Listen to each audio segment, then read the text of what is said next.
Bismillahirrahmanirrahim. Assalamualaikum warahmatullahi wabarakatuh and a very fine evening to everyone. So, welcome back to WSPL Wild Rift Shattered Pacific Legion 2025.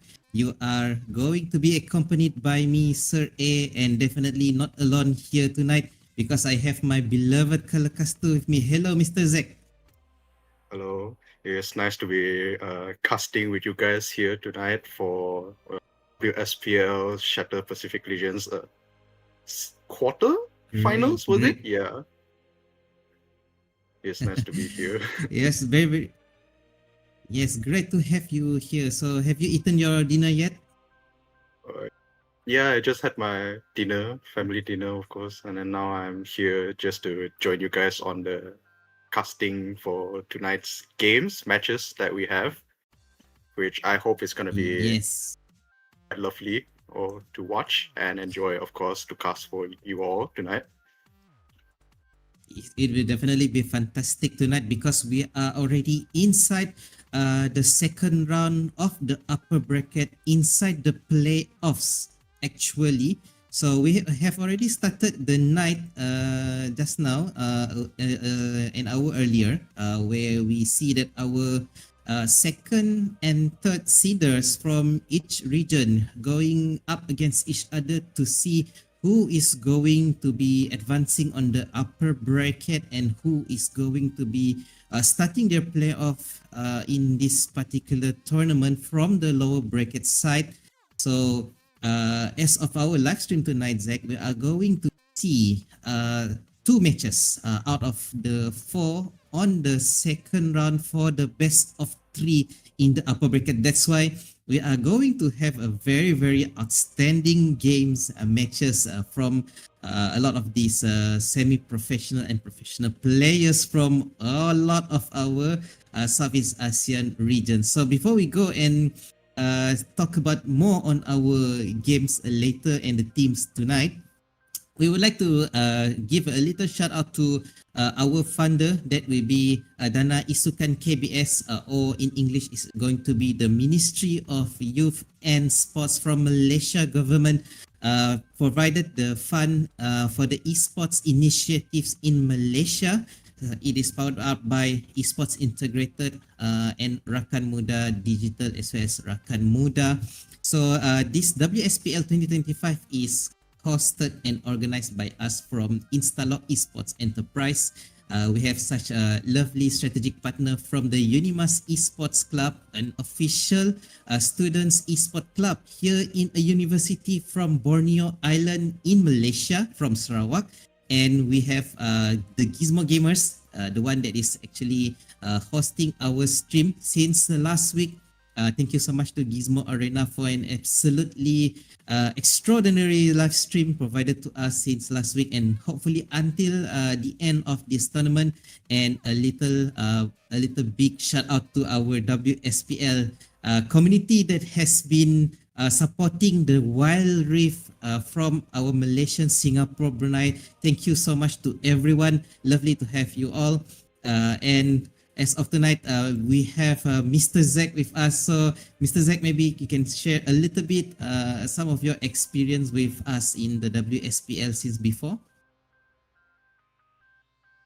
There's not really much I can actually say about it, but I did enjoy casting a lot of the games and matches with everyone in WSPL. The matches between some of the Malaysian, Singaporean side as well as the Bruneians is very nice to watch, as well as you be surprised sometimes what they can pick as well as what they can do Mm-hmm. in those kind of like game matches together. So I hope that Mm-hmm. with today's match, one of them is coming from our ASEAN side over here, Yes. and I hope to watch them show us the same kind of aggression, gameplays, all for us to watch. Definitely, it's going to be looking great to see our friends from the region as well as from the country representing Malaysia, Singapore, Brunei, as well as going up against our friendly players from the Philippines soon. So we will still have some time to be setting up our lobby as well as draft.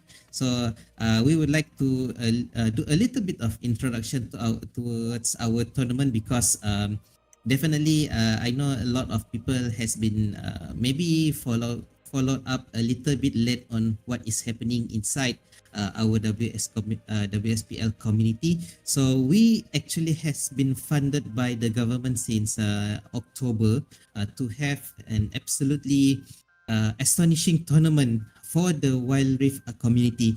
Hence, it gives us a chance where we can finally give and flow out a little bit of prize money. So talking about the prize money that we have here, we are actually talking about for about Malaysian ringgit of 10,000 for all the winners. So we have many winners going to be happy with our prize pool, and definitely the first prize is an absolutely astounding value of 3,500. So that is something that is should be looking forward by everyone here inside the tournament. So we are finally ready, Mr. Zach, with our first match of the best of three of the first live stream series that we have. It is from Philippines, that is going to be Faithful Boys going up against the Absolute Zero from the MSB region. Yeah, and looking at now, we see that Faithful Board are banning more of those utility champions, especially with Nocturne and Lissandra. Lissandra being one of those champions that can use her ultimate to set up for team fight to lock down an enemy down, as well as Nocturne, who's more useful because of that ultimate. You can use it to blind, you can use it to combo with the enemy's teams, or you can use it to just stop any sort of team fight or try to get in, especially with how explosive Nocturne can be. And for Absolute Zero side, they aren't gonna ban a Bard, Zillion, and Ori. Most of them seems very utility, is sort of champions that most people would play. Zillion and Bard more to the support side, and of course, like on Faithful Boys side, is more utility wise. And for the last ban for Faithful Boys, they are gonna pick a Lee Sin, a very snowbally champ, especially if your whole team is trying to play more squishy. The Lee Sin will be a terror if they're able to get an early lead ahead.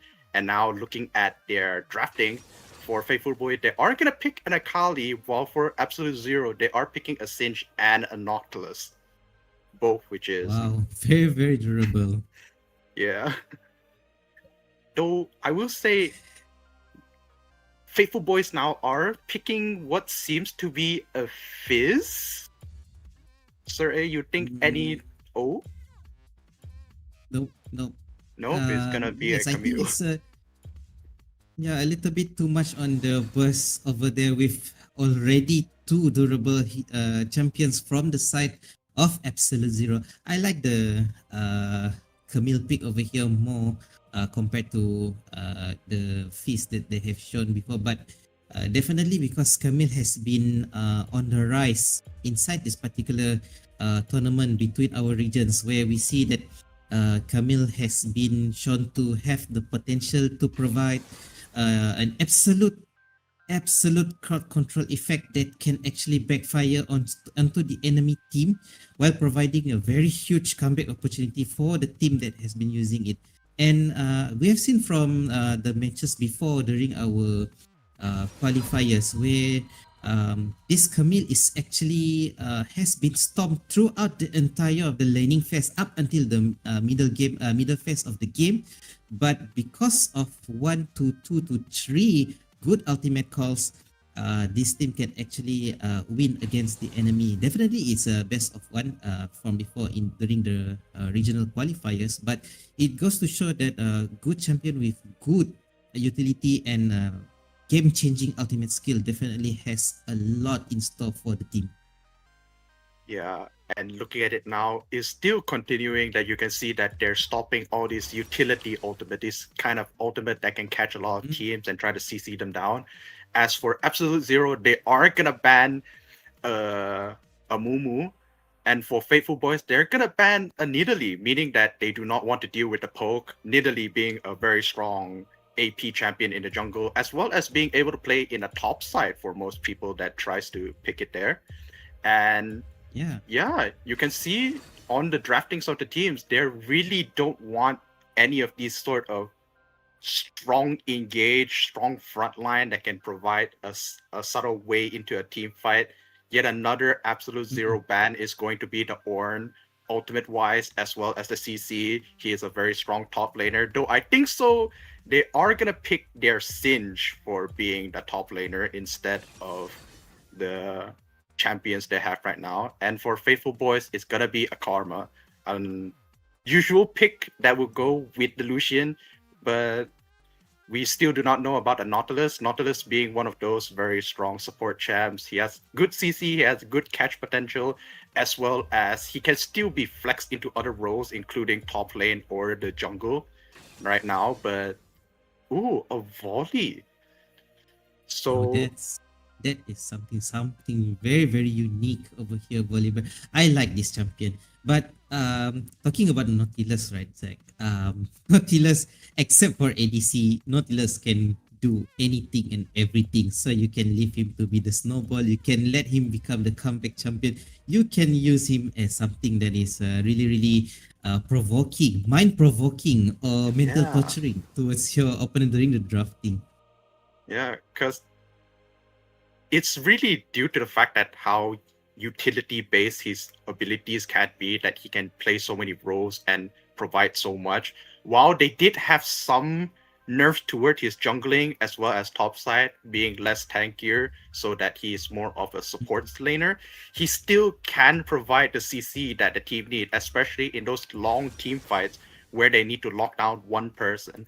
And for Faithful Voice right now, looking at their comp, you can see that they are going for an all-out capture one guy and assassinate him. You have Akali, Camille, both that can just go to the backline and just shred the backline if they're ever just so slightly careless. You have Zeri, who is a very good late game, but unfortunately she has to have drawback of that.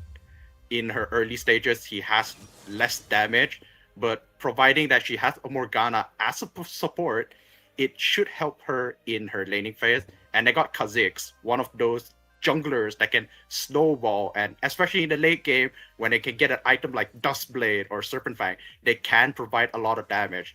As for Absolute Zero side, they are more onto the tankier side, especially because now I'm Mm, looking, it's gonna be a Cinch mid, a Volibear top lane, I suppose, as well as a mhm. Nautilus at the Yep. support, meaning they are much more tankier. They can survive the late stages if they're able to provide the damage. The problem is that Viego and Lucian do have to win their early game, especially Viego, because if he's falling behind in these kind of team fights, he's not gonna do much unless you can get him the kills and get him the gold lead back. So what I want to see from these teams are faithful boys trying to get an early game lead, especially with the team they have, and trying to stop this Viego from getting the damage out, and even this Lucian from getting the damage out. With those damage out, they will shred through the team fights. And as for Absolute Zero, it's kind of, yeah, you just gotta survive the early laning phases so that they can survive through the damage, and then later on just protect the president, protect Lucian and Viego while they set all the Mhm. damage for you. Now that is a very, very I'm not sure whether we can say that it's a very, very sophisticated way of executing the draft that they have on the side of Absolute Zero, or will they be able to do it? Because why? Because we are finally going to go into our first game of this best of three second round of our upper bracket in WSPL 2025 between Faithful Boys from the Philippines going up against Absolute Zero from the MSB region. So it's going to be a very well-rounded draft going up against a very heavy tankier 3 protect 2 if I can say Yeah. on the side of Absolute Zero. Can they make it? Can they finally break down this giant wall that MSB trying to bring up at the front side, and definitely on the flanking side going to go and help Lucian to be able to deal all sorts of damage while waiting for Viego to jump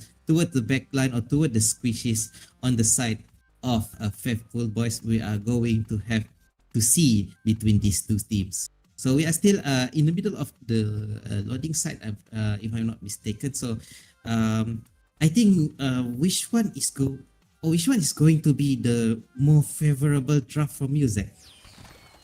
Honestly, I always am a middle ground guy, so I'm always gonna look at who can play it better. Because in the end, it is a team fight based game, and whoever can play the game better as a team is usually the one to win the team. Oh, mid. Oh, we already have this action a little bit kind of poking here and there between these two teams. So L7 Hui has to be going back and then replenish whatever that is lost during the prior to 0 minute from this first game. Yeah, but I don't think so. It should cost too much. It does mean that the fact that bot lane has an easier time to get their first lead and push their wave in. But now seeing it's actually gonna be a Singe top and a Volibear mid. Volibear, I wouldn't say he is a mid laner, but he Yeah. is pretty good against the Akali, especially with what he got. He got heals, he got a stun, he also got the Thunderbolt that can give him a shield. So honestly, there's another. Looking at the top over here, that ignite is Oh, not going to be. No. He's okay. He's okay. I mean, there's going to be a lot of this sort of thing that is going to be happening here and there because we have so many of these damage over time from the side of Faithful Boys going to have their uh this really all-rounded draft that they have provided. But yeah, going back to here, I am totally agreeing with you because Volibear is a very tanky in the sense that during the laning phase where all the skills and all the kit is supposedly to be used at the top lane, but now he is going to be taken against the top side. burst type hero. Now here, Jang Yiwon not in too much of a danger, Zach. Yeah, because Camille as a top laner is gonna do a lot of things. He can, of course, proceed to be the one that catch people, especially with the ultimate. But having that grapple on her all the time means that. He is going to be thrown back at this side, and then will he be able to turn himself against that Singe? I think that Singe is I mean, he is a little bit too low. Is it actually a debated move, or is it just merely a very small mistake by the two top laners of both teams? But definitely nice to have the kill and the return kill from those two. And now Hui going to be able to hook Fuyu inside. There's a lot of damage coming out from King Maltung over here, but it is not yet enough. It is a very early game, and both sides has not yet been able to provide those burst damage early on, Zach. Yeah, and now they're looking at they're still going. They're still going at it, and try to take a look at the left side. That is the player from Faithful Ghost going to be flanking from the backside of the jungle of the Absolute Zero side, and now able to take not only one but two of these bottom laners from the side of Absolute Zero, only sacrificing the support Morgana from the side of Faithful Boys. Now that is a very good trade for the Philippines team. Yeah, a very good trade for the Faithful Boys, having Akali go to the bot lane to actually get the proceed kill on the bot side. Now at the top side, these two teams are really duking it out between each other. That is a very nice throw from Rainbow, going to be nailing the two shots from towards the Camille. But this Camille is still a very tanky, very durable with more health to be used over there against this Singe. He's still going to go in. I am not sure whether it is going to be a return kill over here, because this is Camille we're talking about.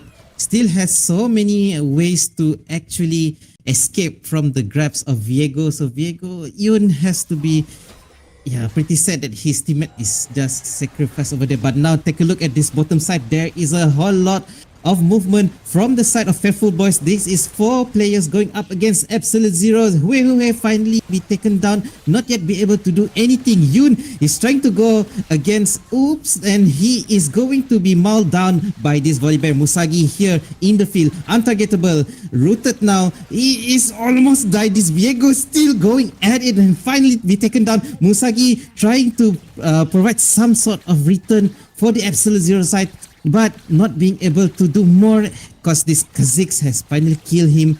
And yeah, I think this is quite an wholesome threat from both sides of the team. But looking at the way things is going, Faithful Boys is actually gaining more, Zach. Yeah, Faithful Boys are getting word that the fact that they in that team fight, they were able to get all those kills. But the problem is that you also now see the other side of Absolute Zero's gameplay. If they're able to survive these kind of bursts, they're able to protect the Lucian and the Viego in those kind of team fights. You can see how much damage and how much they can provide. What should have been almost one-sided in those kind of team fights ended up being quite evenly, though it is more favored to Faithful Boys now due to the fact that they did get more to kill and were able to escape out of that team fight and get Yeah, I some think few more kills on their side. Yeah.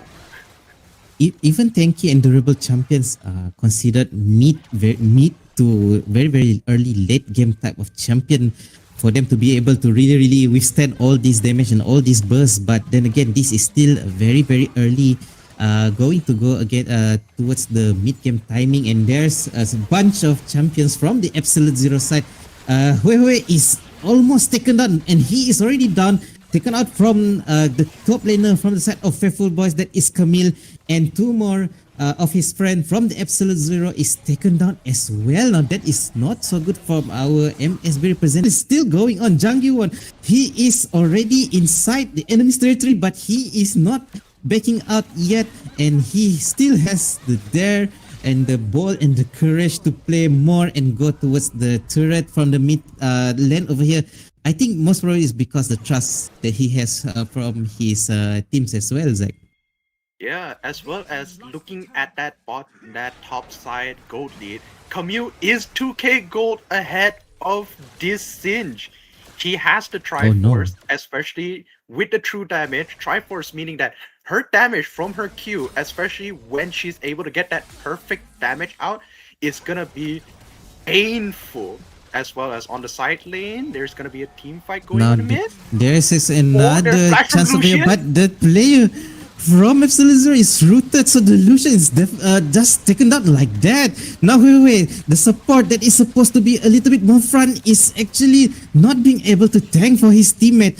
Now that this team fight is already separated between the players from Absolute Zero as well as Faithful Boys. Only Musagi from the side of Absolute Zero is able to chase. That is actually just a Morgana from side of Faithful Boys, but the rest of his friends is actually going to be killed, taken down by the players from all the Philippine side. Now this Musagi is still trying to chase. That is Evening Child on his Zeri now, is trying his best to run away, but is able to be shot down by Lucian, the ADC from the side of Absolute Zero. That is going to be something going on the way for Lucian, but he is still very far behind against this ADC from the side of Faithful Boys that they're going against again, and this time it's Jang Yuwon from the side of Faithful Boys is aimed at, but not so much can be done by the side of Absolute Zero because this is not an easy champion to be taken down. Very durable, very tanky, has the shield, has the heal, has the hook to run away.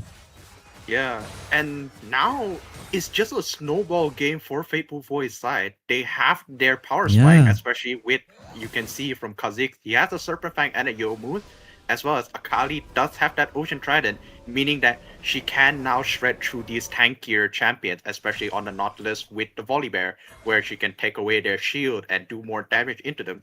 As well as, I wouldn't say that Zeri's build is the way to go, but after the nerf that they did to Bloodthirst, look at this Morgana.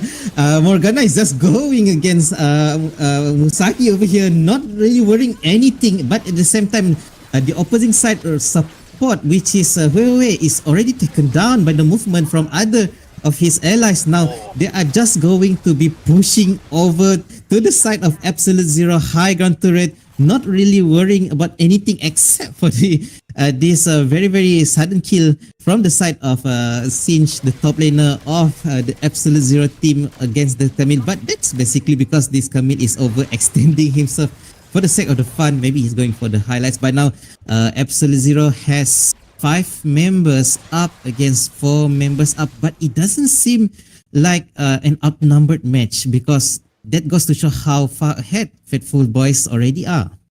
yeah. Now having their 10k gold lead, they did get the Herald and the Drake on that team fight from earlier ago, meaning that Absolute Zero need to do something about either the Drake stacking or trying to stop the Baron, because with both of those objectives do going on to Faithful Boy's side means that Oh, they look at here, Zach. This is finally suddenly a jump by Wei trying to knock someone down, but Evening Child is actually baiting him, and he is now off extended offside and taken down by the combo of Evening Child as his friend Fuyu. Now Fit is also at the side. Evening Child is very bold and brave over here, killing spree, the killing Camille. the Singe over here, but not being able to do more because he is already killed by this Viego from the side of Absolute Zero. But this just goes to show how far ahead he is. He is already 9,000 ahead, about 2,000 ahead from the side. Lucian from the side of Absolute Zero definitely can do plays like this. But now again, Yun maybe try to do something over here towards Onnoobs, but Onnoobs, Disal Kali, man, he's actually has a very good KDA. It's a 616. Yeah, and I didn't say this from the earlier when I was looking at the drafting, but now you can also see another thing is that Faithful Boys Morgana over here does counter a lot of what they're trying to do for Absolute Zero. Like, they're Yeah. trying to jump on him, but they can't, especially because that Morgana is not only able to tank it as Oh, well as we are we are going to see more of this Camille initiation just walk up straight towards the Absolute Zero player as well as the Morgana Fuyu. They are just walking towards Absolute Zero's players, even though Musagi is at the front as well as Wei, but Wei is just as of now it's just a mid shield and punching bag for the side of Faithful Boys. They already have so many damage going around. They already have so many counters that can do for against the Absolute Zero execution and play. Two already of their inhibitor turrets down from the side of Absolute Zero. Absolute dominance from the side of the Philippines, Zach. yeah. And once again, you're looking at it. This is the problem that they Absolute Zero are having because that Faithful Boy did drafted this Morgana. The shield stops most of your engages, meaning that you really had to lock him down really hard for you to do anything. And even if you try to jump them, they have ways to stop you, especially with that Oh, Morgana. that Oh, six just executed the ADC from the side of Absolute Zero. Now they are lacking in terms of damage. I don't think they can win this. They have so many tank heroes, but what can they do? Now Wei is just hooking the turret so that he can run, but there is no way for him to run because there is already a flooding of these Philippines players inside their base. Now another player going down from the route done by the Faithful Boys. They are just going to snowball and take over this game 1. 13 minutes in, not going to show any signs of alive from the side of Absolute Zero, not giving them any chance to breathe as well. Just a one-sided game from the start until finish, Zach. yeah, it was a well executed gameplay by the Faithful Boys, especially when you're looking at their champ select. You do not really think so that they should be winning, but the problem is that for Absolute Zero, they weren't leaning and they were not doing what they're supposed to be, especially not trying to get this Lucian and this Viego ahead. That's one of the problems. As well as the earlier go game like first blood trading, it didn't really Mm-hmm. help the Singe at all getting 1-for-1 for that Camille. In fact, Camille was getting stronger because of that one for one. And you can look at it from like their KDA from earlier ago. The gold was literally 4K gold ahead. So in the end, it really just was that Absolute Zero was not able to play to what they were wanting to do, as well as Faithful Voice did have a really good and perfect counter to what they're trying to play. So we will see whether Absolute Zero have something in store to show to us, as well as the fans and audience that's going to turn in with us. Do not forget to leave a comment in our TikTok live, just as a reminder to everyone, because we have skins giveaway that we would like to share with everyone, provided by the Riot Games themselves. So please leave a very good comment, commenting towards what Faithful Boys did right and what Absolute Zero did not do right, and what can they do to come back or get the equalizer, possibly or hopefully in the second game of this best of three. We will be back, guys, so stay tuned.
Yes, we are back once again to our live stream of the second round in the upper bracket of the WSPL 2025. This is between Faithful Boys from the Philippines going up against Absolute Zero.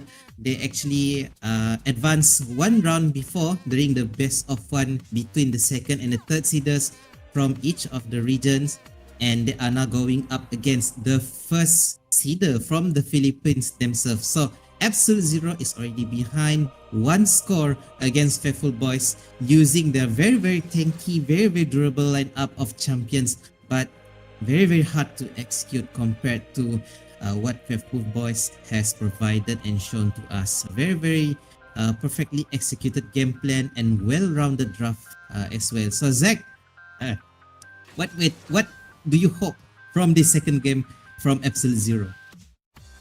For Absolute Zero side, I do want to see them try a more well-rounded out champion comp that they have going on, because in that last team fight, as well as we can see from the Fearless draft, it's mostly tanks and it's not really gonna do much, especially when your champion, like your main damagers, is not there to try and pull that comp up.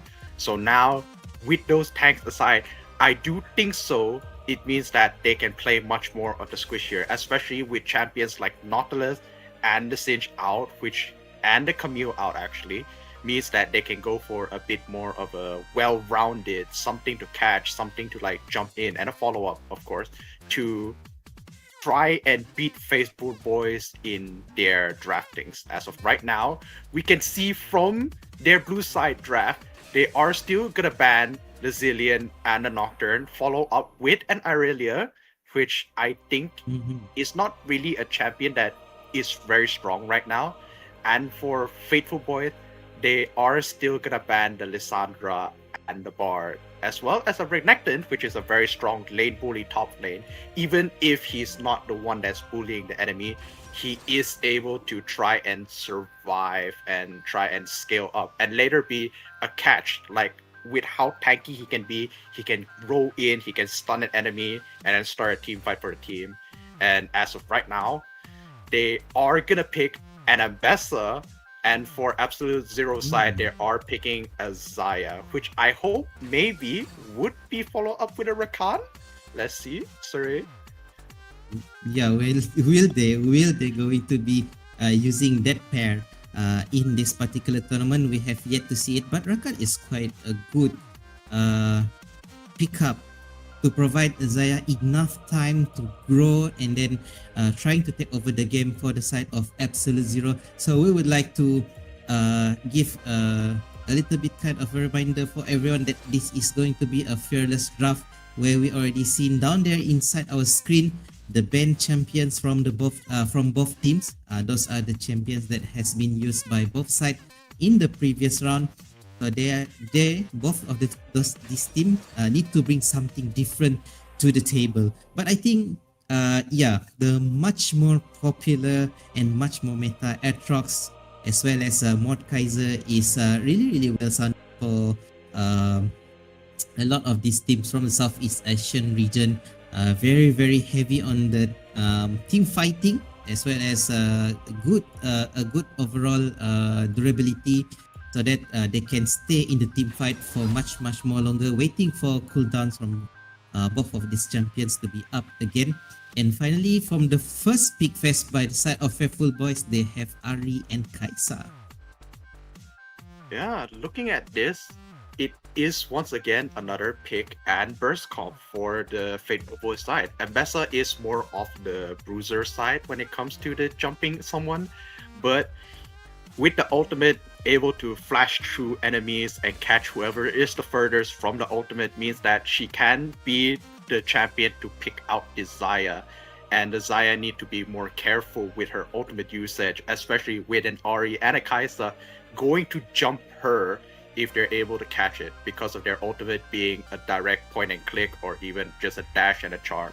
And for Absolute Zero side, they do have, of course, a Zaya, which is a very strong and very utility champ kind of ADC, because she can still be a late game damager, especially now with the Bloodthirster nerf being less on the AD side and more onto a bruiser item. So for them, banning out something like a Fiora and a J4 is a good idea, especially when they're trying to protect more of this Zaya and the Aatrox not being able to kind of deal the damage that he needs. And for Faithful Boy side, they are banning what seems to be yet again the Nidalee, but with a Shinzao, now targeting ban more onto the jungler of Absolute Zero. Yeah, Gragas? I like this Xin Zhao bed because Xin Zhao can actually counter so much from Ari as well as Kaisa. Very old school, very traditional or veteran champion, but has a very simple way to execute and provide very good play and things that can be done from this champion. But now Lee Sin and Gragas has been taken by both sides of this team. Lee Sin has been banned in the last game. I think it might be a respect ban from Faithful Boys side, and now they are giving the opportunity for Absolute Zero to take Lee Sin.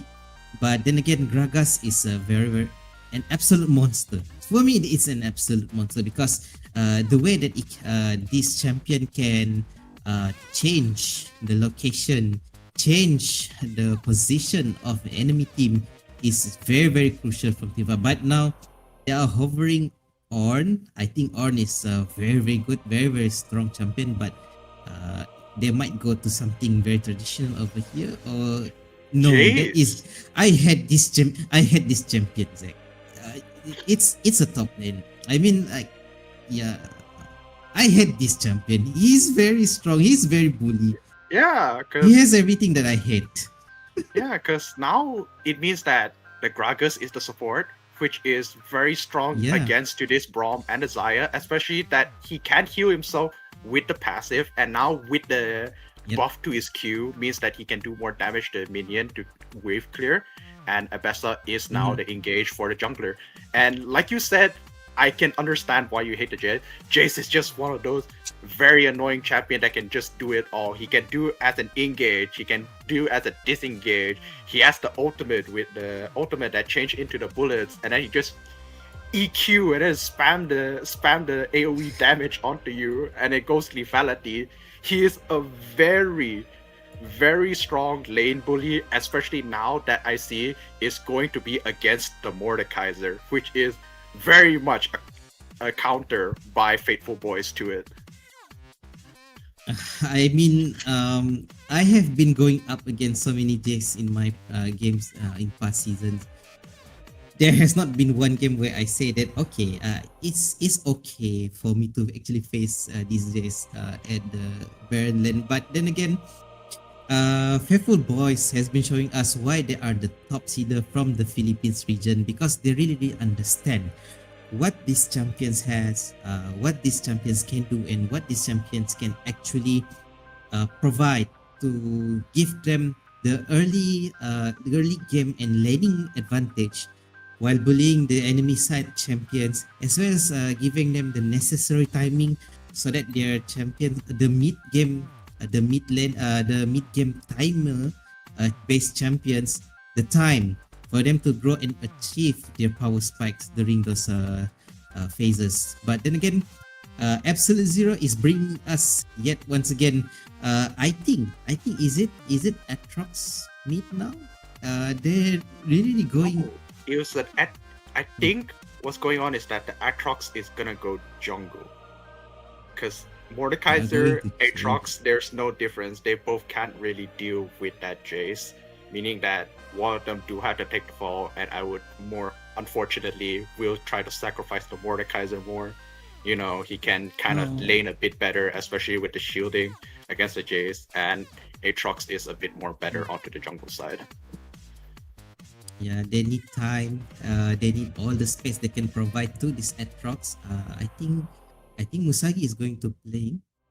But now we are going to see and watch together what is going to happen in this second game of the best of three between Absolute Zero from the MSB region going up against the top seeder from the Philippines. That is a Faithful Boys on the red side of the team. So, Zach, who are you going to favor more in this second game?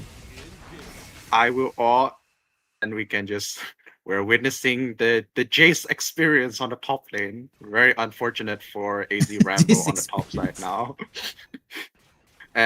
Right now, after what I've seen in game one, I do favor more on to Faithful Boys because of their way of playing Yep. around their team comms, as well as just the sheer amount of disengage as well as engage that they do got against Absolute Zero.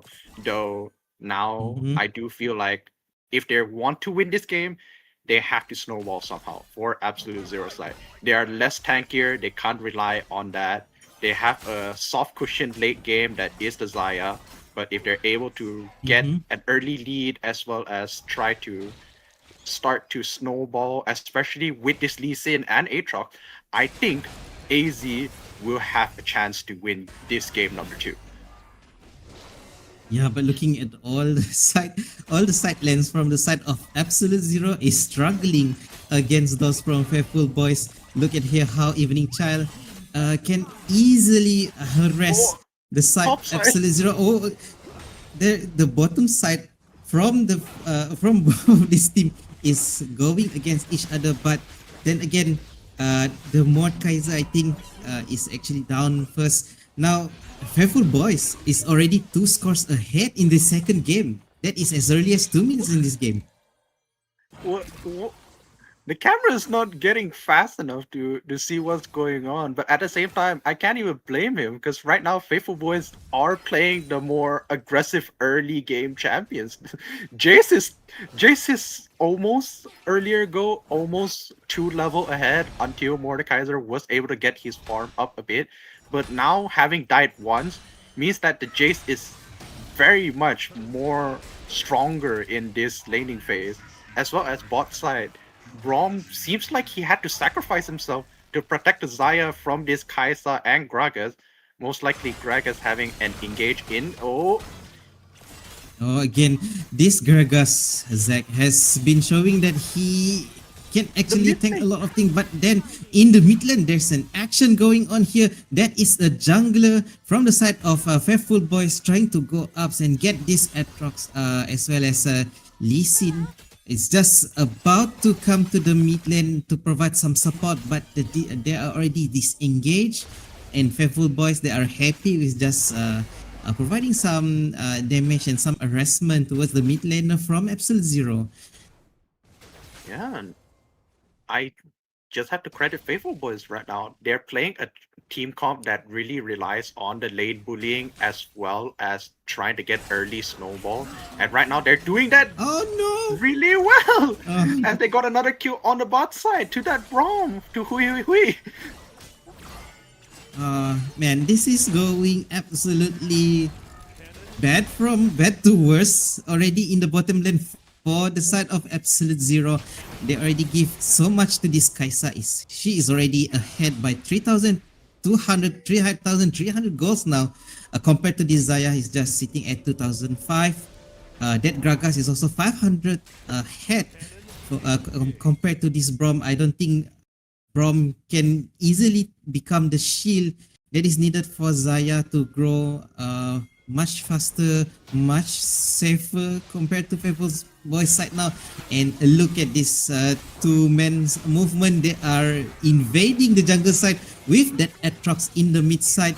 They don't see Atrox as a MS auto. threat, but this Musagi is trying his as best as possible to provide all the damage that he needs, but suddenly he is already taken down from the side of Faithful Boys. They already give a lot to these Faithful Boys, and maybe Absolute Zero finally be able to take at least one person from the side of that is Evening Child. It's a good threat as of now, but then again, the skirmish, the war is still going on at the mid side. This Mordekaiser has been sitting at the front, providing all the space and all the tanky that his team needed, and his team is all so low as of now. But they are at least should be grateful and happy that they can escape this one, not exactly unscathed, but scattered about compared to Faithful Boys now. But at least they are able to escape.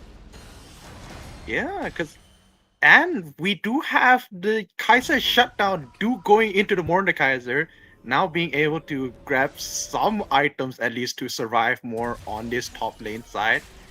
And unfortunate for that team fight I did see was that Jace was trying to get that kill onto Zaya but not having enough damage to do so. Oh, Yeah, maybe it's too early. Maybe it's still too early. But this Yeah. case is okay. He's sitting at 100. That's good. yeah.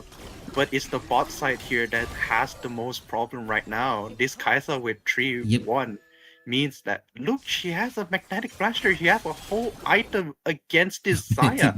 And Zaya has to build and Zaya still had to build Grievous Wound just to try and poke the Gragas out. Now you can see why Gragas as a support is kind of busted in some of the situations. Wow, I never thought this Gragas can, macam he is the star of the show inside this Dragon Land down here. But then again, there is a lot of signal going around. I think both sides actually know that the Faithful Boys is actually looking at the side objective now. But here at the bottom side, if they are not careful, they are going to again sacrifice their ADC. King Maltok is so low, and Braum has to actually sacrifice himself yet again, but not being able to stop Faithful Boss from taking down King Maltok as well. But at least they got Evening Child now. Now King Musagi from the mid lane going down over here, trying to scavenge whatever he can for his team. But now Faithful Boys is actually sending in the cavalry, the reinforcement that they need, and finally be able to take down that Atrox. And at least this Mordekaiser being able to take down the jungler from Faithful Boys.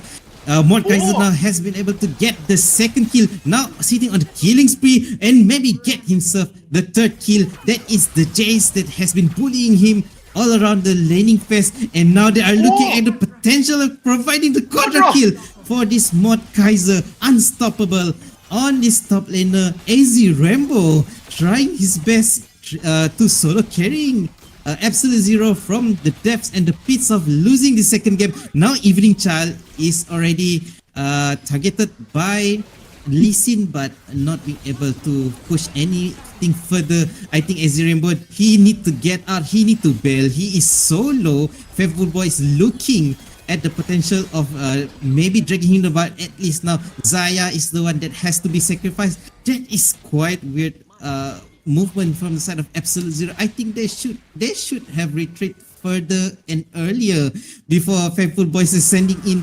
another wave of enemy champions. They are still going up against each other. Musagi now, after respawning, has to die back here and be sent back to the base yet again, losing so much time, losing so much minion waves. Now again, Faithful Boys is not yet backing down these days, although he has been killed earlier, but he is now showing the potential that he is trying to carry this game from the top lane, and I hope they stop now.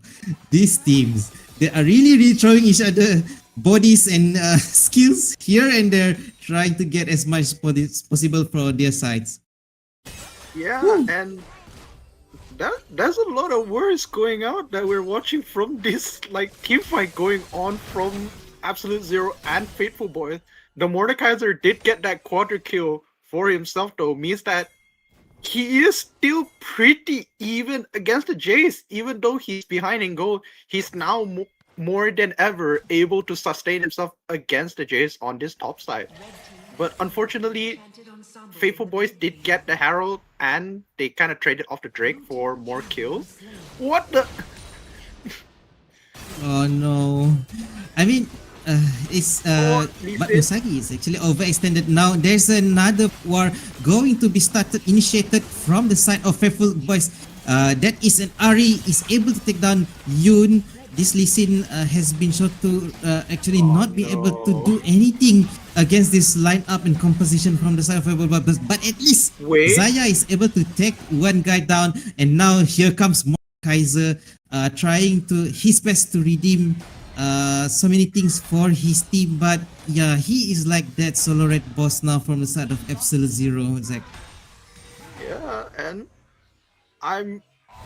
I'm perplexed because right now Faithful Boys are playing a good game, but having that Quadra go to the Mordekaiser means that now with a Riftmaker as well as this Zeke's Converge, he is pretty tanky, and going into an ultimate where he team fights you and take 50% of all of your stats mean that he can just ulti someone like the Gragas or the Ambessa and just take the damage, take the tank, take the armor resist, meaning that he becomes quite effectively the strongest raid boss they have for Absolute Zero side. Yeah. And it's working out fine, but this Aatrox being one item and still stuck at one item with the with 2k gold lead behind is kind of depressing a bit. Because you really think so it wasn't gonna be Aatrox that's taking the hard damage. Brom is taking all the shots that he can get for his team. Maybe going to wait until someone from Faithful Boys actually overextended, or maybe caught by a CC from their side. But yeah, Aatrox is trying to provide as much poke as possible to the side. But this is a melee champion trying to poke the side from the enemy champions that consisting a lot more higher goal, more power spike, more items compared to his team. So not so much he can do. Musagi, he's trying his best, Zach, but he's being so behind is just very, not only depressing. But now here comes Mordekaiser. He's able to one, but that is Evening Child. It's a good target actually, but it's taken so much time for them to kill this Kai'Sa, but they are able to do so, but at the cost of what? That is 3 champions down. Although they are able to get at least Jungwon here together, but they already lost everyone from the side of Absolute Zero. That is a team wipe going on from the side of Absolute Zero for Faithful Boys. That means they open up a lot of opportunity for the side of Faithful Boys to take so much on the map, this map, including the Baron. It was Ace for Baron. AZ Rambo with this Mordekaiser is trying his best, even catching out the Kaiser, but being in that 1v1 and not being able to kill him means that they wasted so much time, especially from the outside where no one was able to get in and start a team fight when Mordekaiser was in that fight. And even now that you're looking at it, the Kaiser did not really waste so much because of the early game lead they have.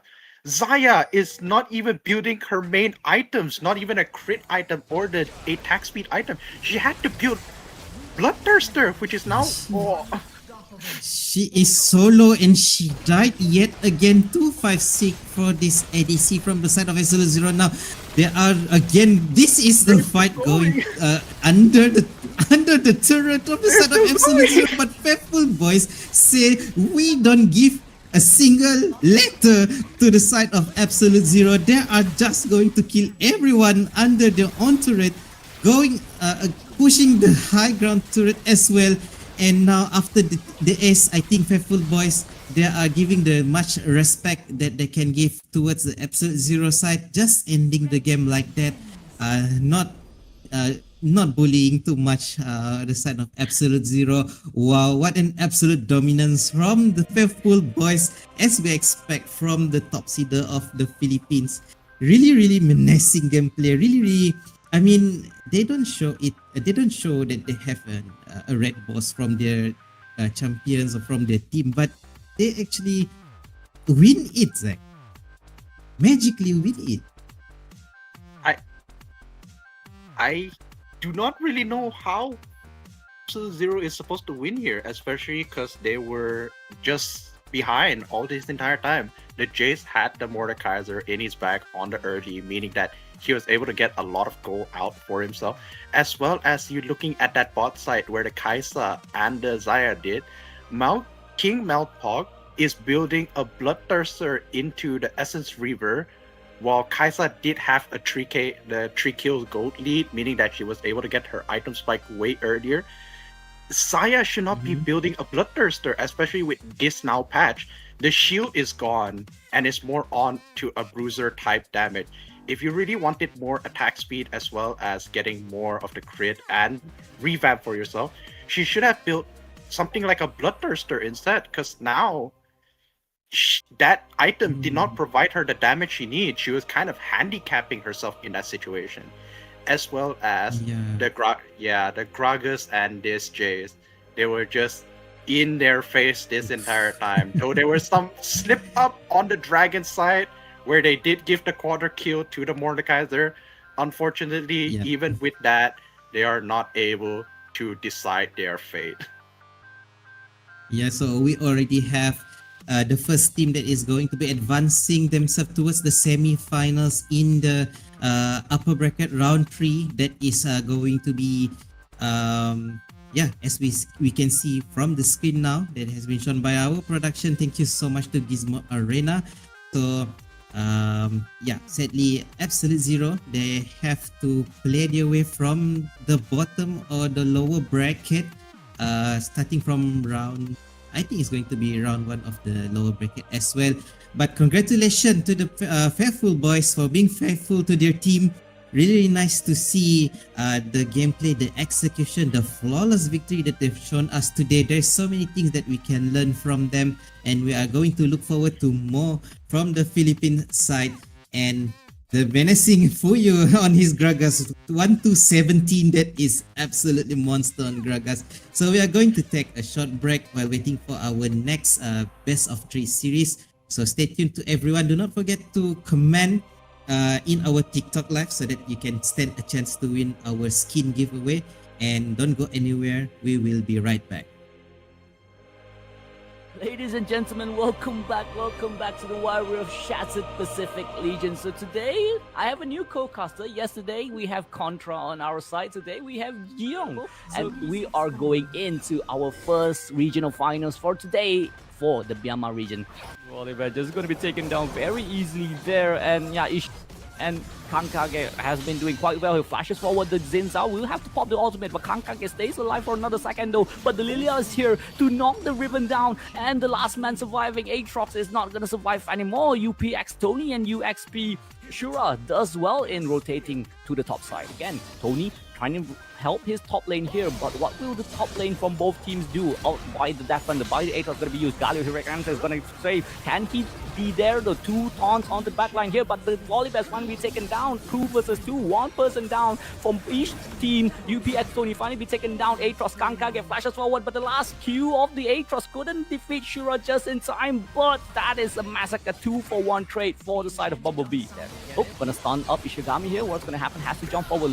Trying to get onto the Lucian in the backline though. Magnet Storm hasn't been used here, but the Atrox is just wreaking havoc in the front line. Magnet Storm finally be used, but only catching one though. The Bard is the not target you want to find here, but the side of Unexpected finally jumps in. Aurora just jumps forward. Is he jumping onto the side of Vanny? But he stays alive for another day. 5v5. This fight has been chaotic all over the place, but nobody seems to be dead yet. And again, Elk is the front lining now, and both teams are killing each other without killing each other. See, Alice is doing that, Alice is doing that, but Atrox trying to find something here. Guyang. Yep, they will try to dive. Flash in. Elk might just get obliterated there. There's the Tempered Fate, just putting the Rel in his place. But now, the Atrox being helped now by everyone on Bumblebee. They will get what they want, and they want the mid lane tower as well. And they will be able to disengage. Magnet Storm already used, so that's a key ability now not available for Unexpected, especially when Mountain Dragon is already up. Ishigami will be the one getting the blue buff, surprisingly, just for the CDR. Unexpected looking for ways to enter this, but the Dragon is going to be taken down. Crashed down by the Rel, but it's going to be alone. Tony, there's this game. No one can stop them, even this state of the game. Even if they have this kind of performance, they will just keep on bashing Unexpected. And it's 1-0 already. But really good pressure into the top lane. They should be able to crash this Level 5 and though. maybe even go for a dive. And that's going to be first blood, especially because of that ult from Ishigami. And a while ago, right? Tony tried to gank Harajuku again, but because they lack damage and here it just gave him a hard time. Now, Kankage looking to disengage. Randy is just chasing him down. That's going to be the lockdown with the Cataclysm, and they will shut down the Lee Sin. Ishigami now forced to run away, forced to use the flash. Returns a little bit of the damage. It's not enough to actually take anyone down. Good pull coming in from Harajuku, or Harajuku. But they won't be able to get any kill. Chaos Storm as well is just a bit of a hassle for them. Yeah, finally getting one back for the side of Unexpected here. That is a very crucial shot down. Kankage finally shutting down is going to be a cherry on top, but J4 got the kill. You know, if you gave it to Victor, it will be very helpful and gonna dash us away. Can Ishigami stays alive though? Haymaker, make sure that he stays alive for another second, but I don't think he can stay for long, and that will be the sack being taken down. 2-for-2 now. The winning contest is Poppy trying to find an angle to just try to zone away, but I don't think there's anything the side of Unexpected can do here. One is going to be taken out, but the Zillion out ready to pop, ready to save that Victor here. Can he stays alive? Or has to flash away? Shura stays alive for another second, but look at the side of Bumblebee. Swain is still keeping himself alive with this ultimate. Poppy trying to save his team, but he couldn't do anything more with the Enchanted Ensemble. The first lane turret might just be taken down as well, but they're jumping forward. They want this out. Out will just run away, and 3 members from the side of Unexpected being taken down. I don't think they should have taken that fight. Kind of need to stay calm a little bit more, especially so that they can prevent those baits coming in from Bumblebee. I think Ishigami is doing a really good job in baiting them out. Mid lane though, that's going to be taken down, or bottom lane, because Kankage just assassinated Shura with the help of Harajuku only. And now it's going to be a 3 versus 3 fight, potentially a 3 versus 4, because the Zillion is already on the way, wants to help out. Kankage is on the way as well. They need to be very careful, but I think Bumblebee is just waiting for their Lee Sin to actually arrive. No Dragon's Rage, but still, the influence of this Lee Sin is very high. But Cataclysm, suddenly, it's really good for Unexpected. The Keeper's Verdict puts someone out of place as well. Kankage is still pursuing, will get the takedown, and really is just too far ahead to get cancelled here. In any of the fights, he secured a triple kill. In one fight, Ishigami might just get taken out. Still has a shield, has the gargoyle, and will stay alive. And that's gonna be the 4th kill of Kankage. Man, this guy just secured 4 kills, almost a That was an unofficial quadra-kill for this Lee Yeah, Sin. man, look at the goal gap. It's almost a 6k goal gap in the jungle lane. Yomu's done. Serra the gun, the side unexpected will have to do a lot, and Cataclysm jumps onto the Kai'Sa here. The call with the on there actually cancel the Cataclysm. We finally see that Polish Water is going to be called here. J4 finally taken down the Swain with the slows, gonna make sure that the Poppies cannot do anything, but the Lee Sin jumps onto backline and Victor couldn't do anything anymore. And there you go, Bumblebee with the Lee Sin just wrecking havoc for the Unexpected, and ball in here. Haymaker's gonna make sure that he stays alive for another second, but I don't think they can do much. Set here is just to stop this Zillion and also save her from getting this turret. Get this Dragon as well. Deny soul point from Unexpected. However, I think the recalls are kinda off, and this time it puts the Kai'Sa in a bad position, forced to use the flash. Showstopper though onto the back line, trying to get a new position here for Bumblebee. Flash and collapse into. Great punch coming in Lee Sin from coming. Ishigami. The follow-up is actually going to be huge here on Bumblebee. Kage as well, looking to get this entry. Sonic Wave did not connect onto the Zillia, but is still trying to get that chase down. This time it connects. Kick onto the Victor, and looks like he wants to go in because his mind is telling him yes, and the body will proceed in doing so. Unexpected keeps taking these fights. You know, we know that your name is Unexpected. That fight is very unexpected for you to take. You're very far behind, and looking at another unexpected fight. What is this Poppy trying to do? Trying to defend your turret, but your turret is no more there, and Kai'Sa is just gonna melt you out, and that will be a free Dragon and also a free Baron for the side of Bumblebee. Unexpected again. Keep calm. Don't take those fights. Let your Silver scale. Let your Zillion scale. Let your Victor scale. You need items on this champion. Fighting is not an option here. Oh, great timing on the Showstopper. Just completely stops the flag and drag. Tony wants to get into the Baron pit, but it's the Kai'Sa that gets it. Bumblebee completely denying any sort of comeback potential from Unexpected. Even a Killer Instinct will definitely help them secure the kill onto Tony. And that's an amazing outplay by Bumblebee. The Lee Sin chasing the Silver into their enemy base. So right now, even if they are 15,000 gold behind, there is actually a bit of a chance now for a comeback.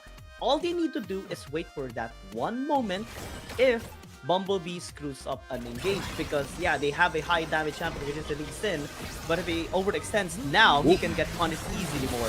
And now they're gonna be turning onto Unexpected. Let's see, because the Cold Force God is just gonna be denied. Good ult by the Zillion, giving another chance of one of the members here of Unexpected. I think they're just gonna be focusing onto the Nexus. Bumblebee just wipes out the floor, and they'll get this 2-0 win.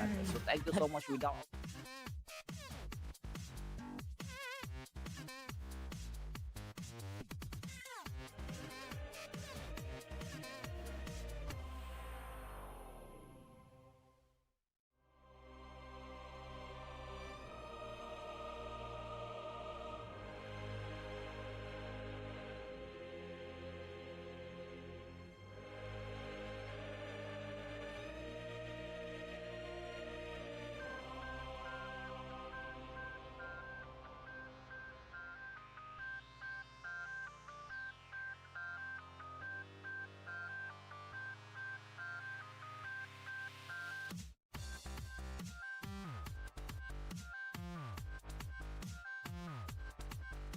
Everyone to our upper bracket round 2 in our best of 3 second series now today.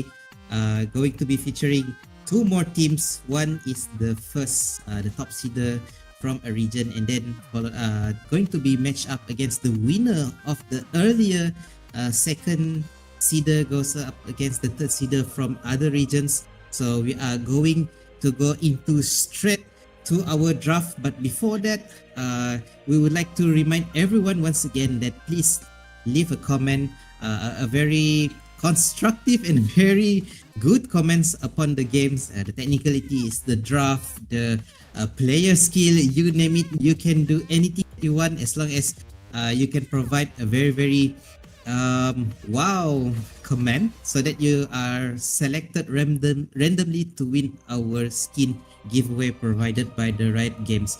So we are back to WSPL 2025 organized by Instalock Esports with co-organizer Gizmo Arena as well as Unimas Esports Club member. This tournament is powered by Dana Isukan KBS or the Ministry of Youth and Sports from the government of Malaysia under the Esports Integrated Initiatives for the Esports Fund. Thank you so much to our funder as well as Rakan Muda and Rakan Muda Digital from Malaysia to help us to really enable this tournament from 4 regions consisting of Malaysia, Singapore, Brunei as a one region, and then we have 3 more regions from Philippines, Indonesia as well as Myanmar respectively. So I am Sir A, so definitely love to be casting the best of 3 two best of 3 series for tonight. We already started earlier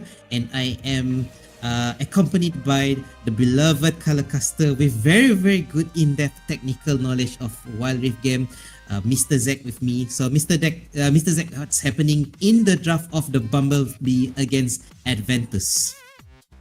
So yeah, now we're on to game number, not game number 2, but the second series of today, having Bumblebee on the blue side and Adventus Negas, I think so is how you pronounce it, on the red side. And now we're looking at the bans. I do see an Irelia, Akali, and Rel for the blue side, as well as Nocturne Zillion on the red side. Nocturne, yet again, showing his presence, being a really strong utility jungle, just being very good as a support or as a carry. And for Bumblebee side, I do think so that the Akali and Irelia is more of a pick, like a ban towards the players themselves, respecting onto Adventus Nigga side. Rel is a really good engaged champion, especially when he's able to get that 5-man ultimate, or even just getting the ultimate out to catch someone out is really hard because you can't cleanse the slow or the drag that is going to pull you into her. And now I see it is a Lee Sin and an Ornn that's going to be first pick on both sides. And for Adventus over here, they are picking an Ornn and a Camille.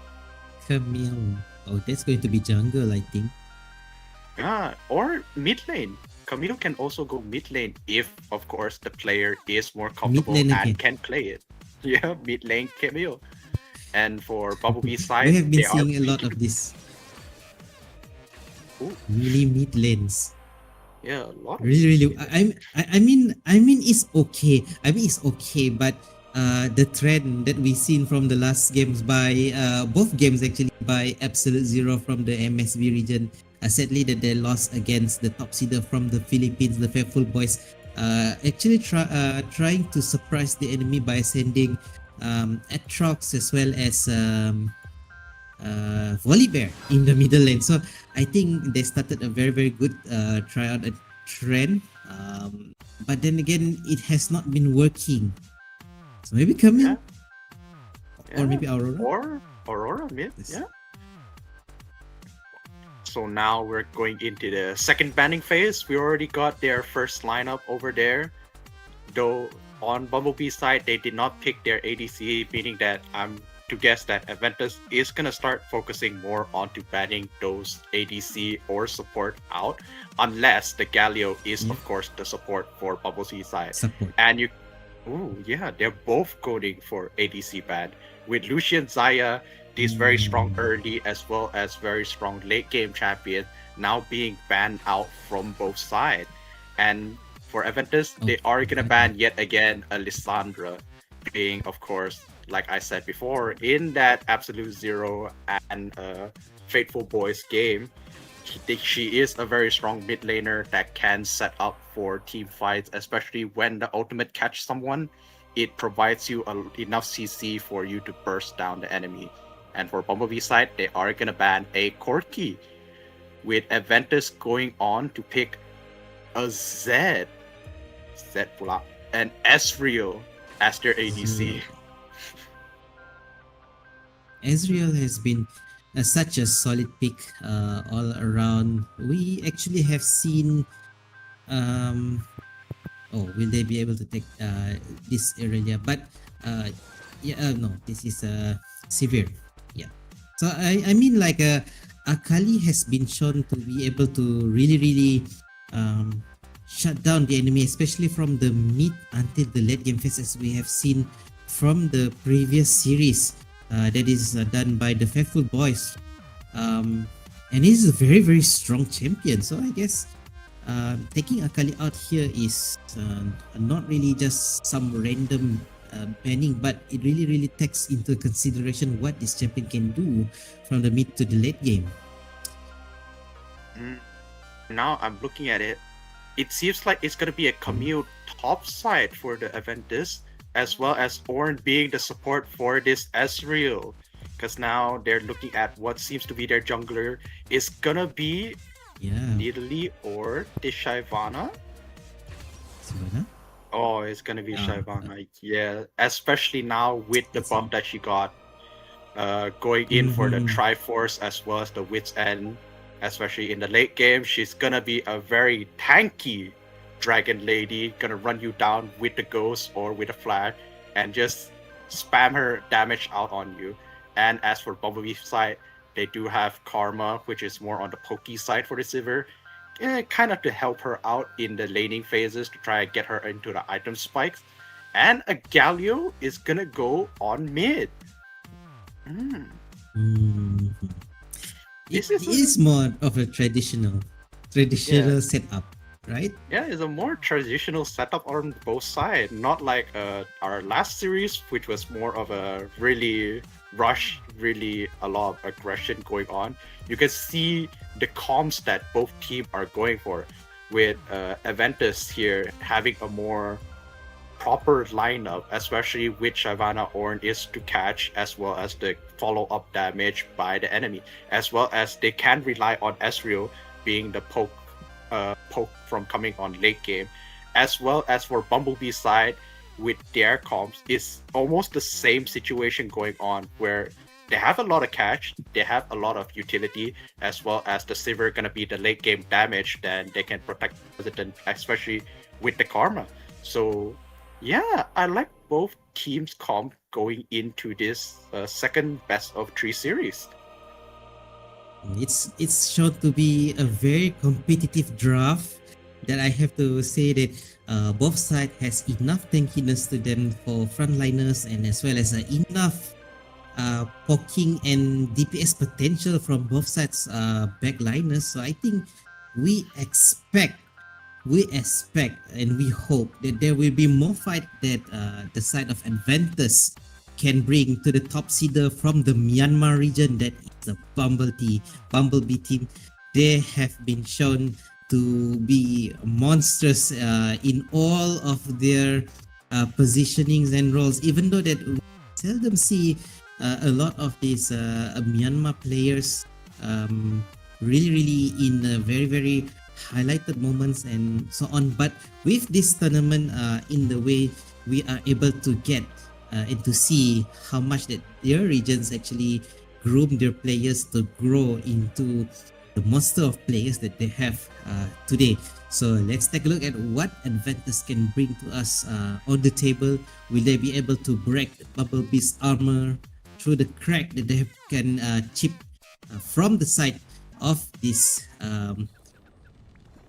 advanced team from the first round of bracket in the upper bracket earlier tonight? So we now have the first game of the best of 3 series from Bumblebee going up against Aventus, red side, and Bumblebee is on the blue side. There's yet to be any action in the early side as compared to the previous series, Zach.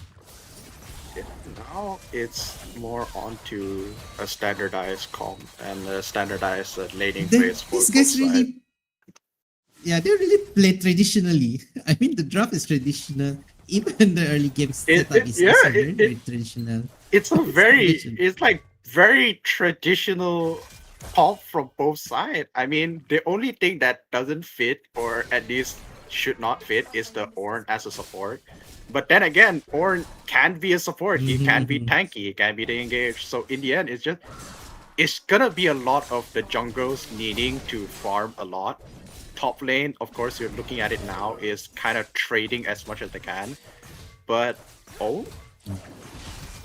this is there's a little invasion over here from Ornn, as we have discussed before. But I think this Ornn has so much advantage because he can actually buy things from the lane directly. So I think so he might have Yeah. a little bit more age compared to enemy support, right?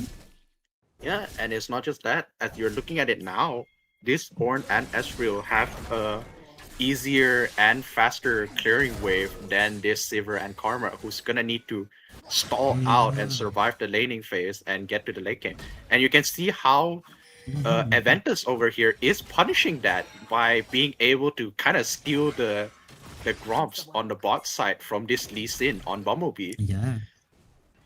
At least Yeah. something, Oh, right? I mean, like, there might be a quarrel here she, on the river. yeah, Shivana is over here. Maybe have to burn away the Oh, flash the now. Lee Now Sin!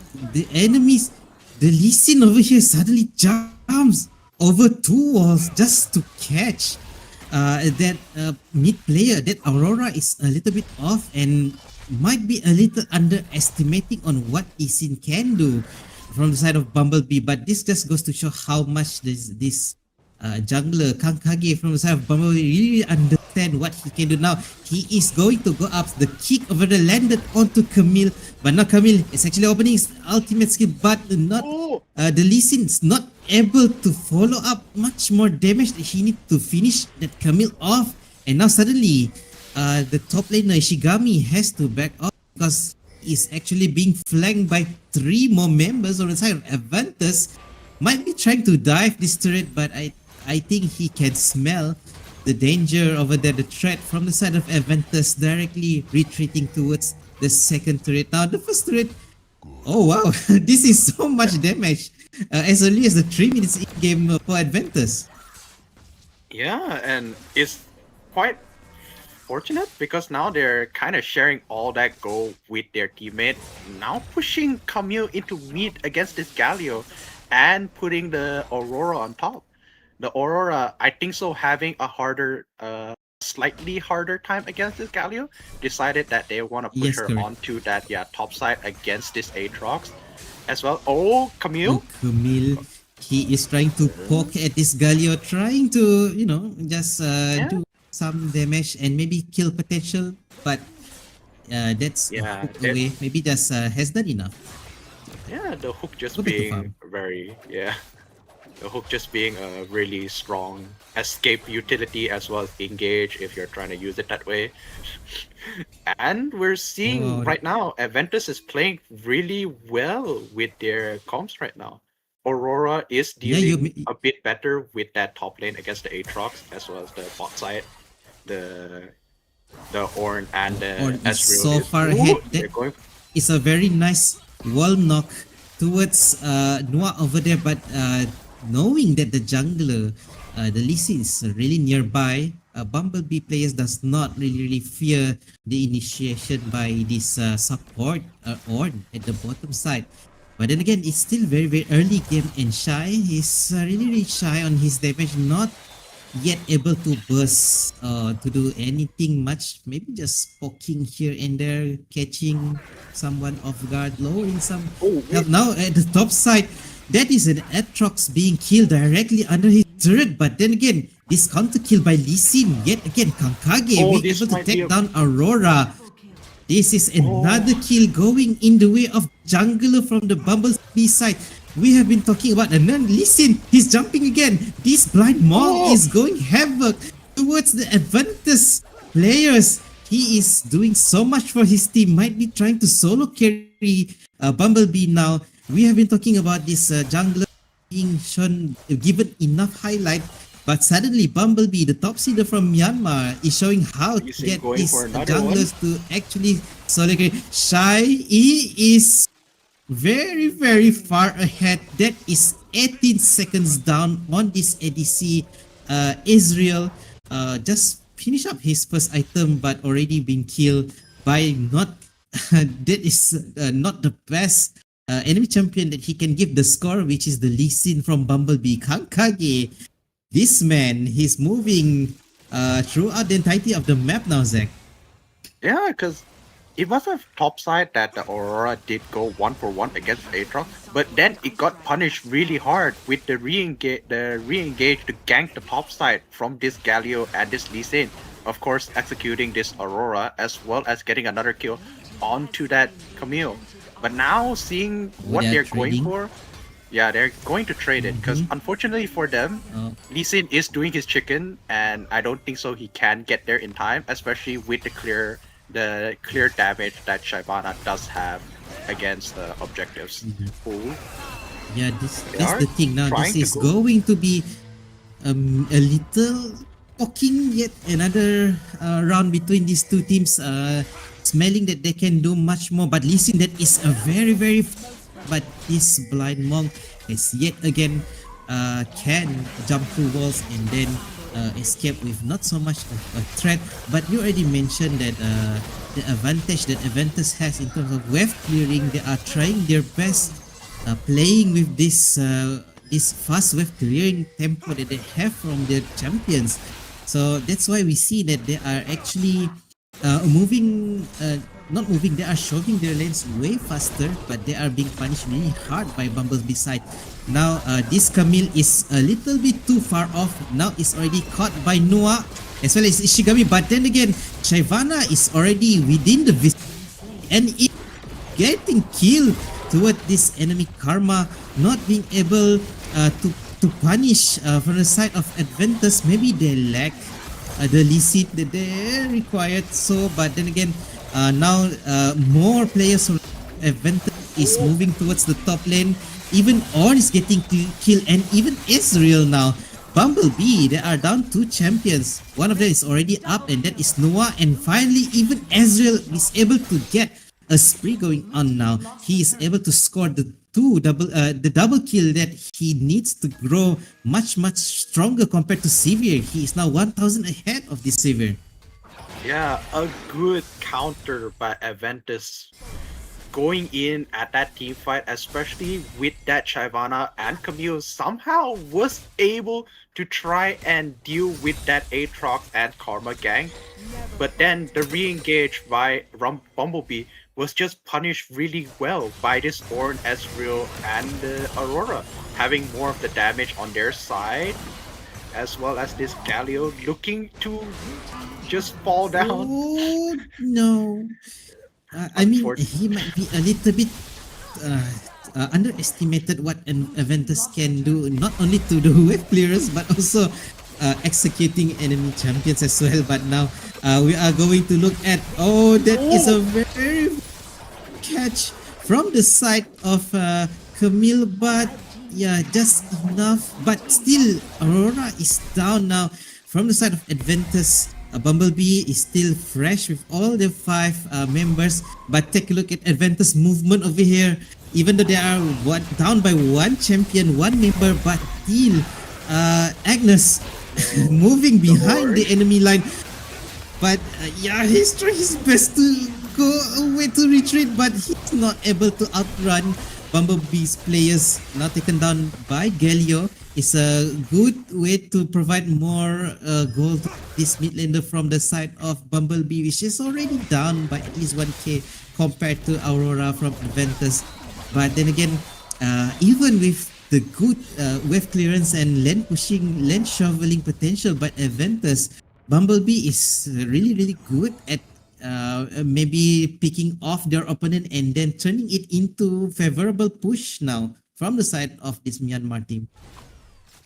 Yeah, now you can see from Aventus side, they do have the gold lead that's not too far ahead because of the trading that Bumblebee has gotten so far. This Karma and this Lee Sin are doing a lot for the team, especially that we're seeing from Lee Sin, of course, being the hard carry as well as doing most of the damage, as well as giving props to this Karma on Nuak for walking up forward and getting these stun, as well as CC lock onto these enemy champions.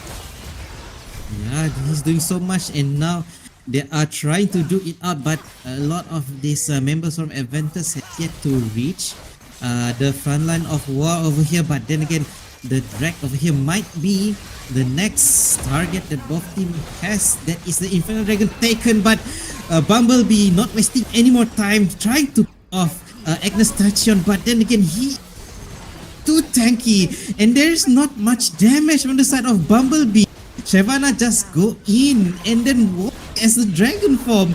Fearing of anything, this Atrox is just going to be the last trophy that they can pick from the side of Adventus. Wow, they actually have enough for the team to take down the top seeder from Myanmar. That I think Bumblebee is a little bit overestimating themselves over there, Zach. Yeah, yeah, and now you see it like I said before in the draft. This Shyvana will be a problem if he's able to scale into more of the mid to late games with that Triforce and that He Death Bat. is. He's able to tank most of the damage as well as run you down in the dragon form. And you can see in that last team fight, in that Drake fight, while Shyvana wasn't the one that's doing most of the damage, the fact that the Bumblebee got caught by most of the damage, especially from this Camille Aurora and the Ornn ulti, means that they just played it really, really well on that objectives, getting an ace and now even a Baron, which should mean that they siege more. Yep. But before that, they are going to see once again. We see this scaling champion on the scales now poking at the enemy. There is nothing that Bumblebee can do. This Shyvana, man, is just walking towards the enemy backlines and not able to do anything to this dragon. We have been highlighting junglers now because that is what this game all about. The jungler dominance by both sides. That is already an ace, a team wipe from the side of Bumblebee. And I think An ace for the base. Yes, it is the best. The Nexus is just few hits away. I mean, really nice play over there by Adventus. Wow, we see finally the top seeder from a region is actually down by 1 point against a team from the second and third seeder from the side of other region. So this is a good way to start the game for Adventus. They already won their series before, and now going into the second series of the day, they are already able to take one game from the reigning champion of Myanmar. Yeah, and now we just have to see how the side of Bumblebee are gonna try to respond to this.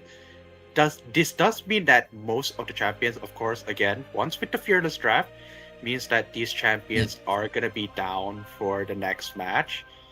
And I plan to see just how Bumblebee are gonna try and deal with Aventus now, because seeing both form and how they play, they are well even until it comes to objective team fight. Especially on Aventus side, they are playing it better than when it comes to the skirmishes from Bumblebee. Yes, definitely. Yeah. We are going to see more, hopefully, from both of these teams in the next game right after this. So don't go anywhere.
the Philippine guerrillas, they are able to take down one game from the Myanmar's B. Now that is something that we saw in the last game, the first out of the best of three series between the first seeder of Myanmar region, Bumblebee, going up against second or the third seeder of the Philippine region, that is Team Adventus. You are with Mr. A and I am co-casting with Mr. Zack with me. Hello there, Mr. Zack. How are you?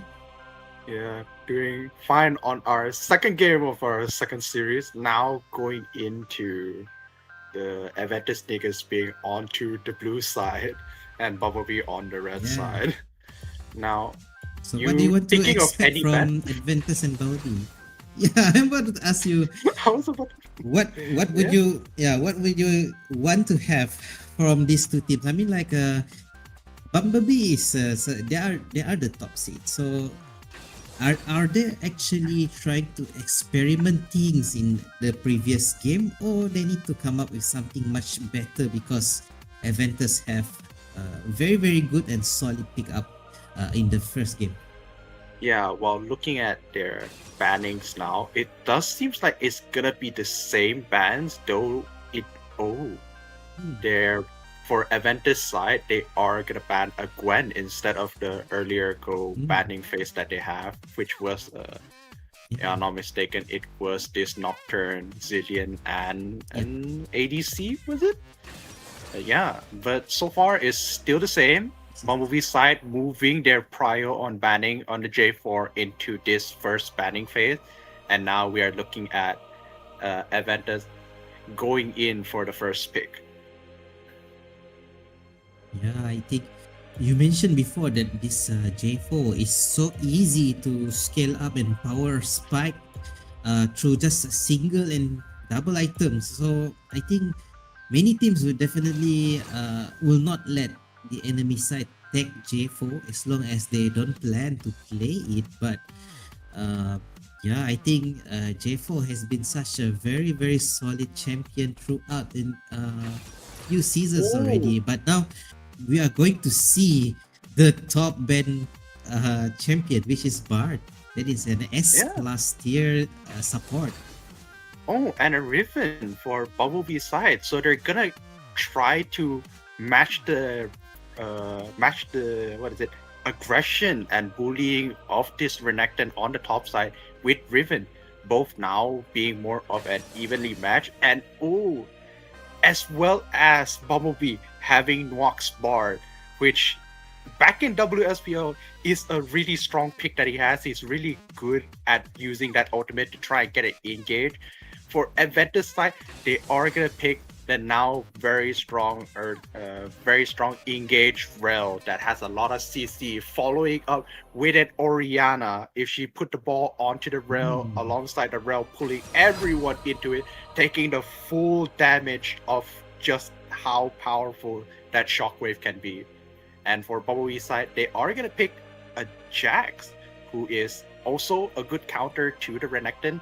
Not as well as in dealing when they come to the damage and the team fight with each other, but having Riven and Jax on Bumblebee side mean that they are flexing this both as junglers and top laners, or even mid laners, like we see so far with them going on right now. And now we're on to the second ban. I think there's a lot more room to put the champions in the mid lane. I think mid lane has such a good potential to carry games. So I think let's leave it to something. I mean, like, let's leave it to champions that can do it well. Akali is not. Akali is really bad. Yeah, so Akali I think is banned though. yeah, that's not we saw Galio. I mean, Galio is really a fakerish kind of champion to put at mid lane. So, but that's faker. So. Oriana is such a good pickup here for Aventus. It's a change from the Galio that they had in previous game. Still very solid combo wombo to be used with Rel at the same time. So we are looking forward for that dream setup so that we can see Aventus can wipe the floor off with Bumblebee's members. But then again, that is Corki as well as Lissandra ban. again not letting through these champions to go in, except for Gwen, which is Yeah. a very new band for us to see. And also Vi. And yeah, because Vi is like, as a jungler, Vi is not really more onto the stronger side. He can carry, especially if you build something like a Triforce for the first item. But most time, people when they pick the Vi, they build her slightly more onto the tankier side.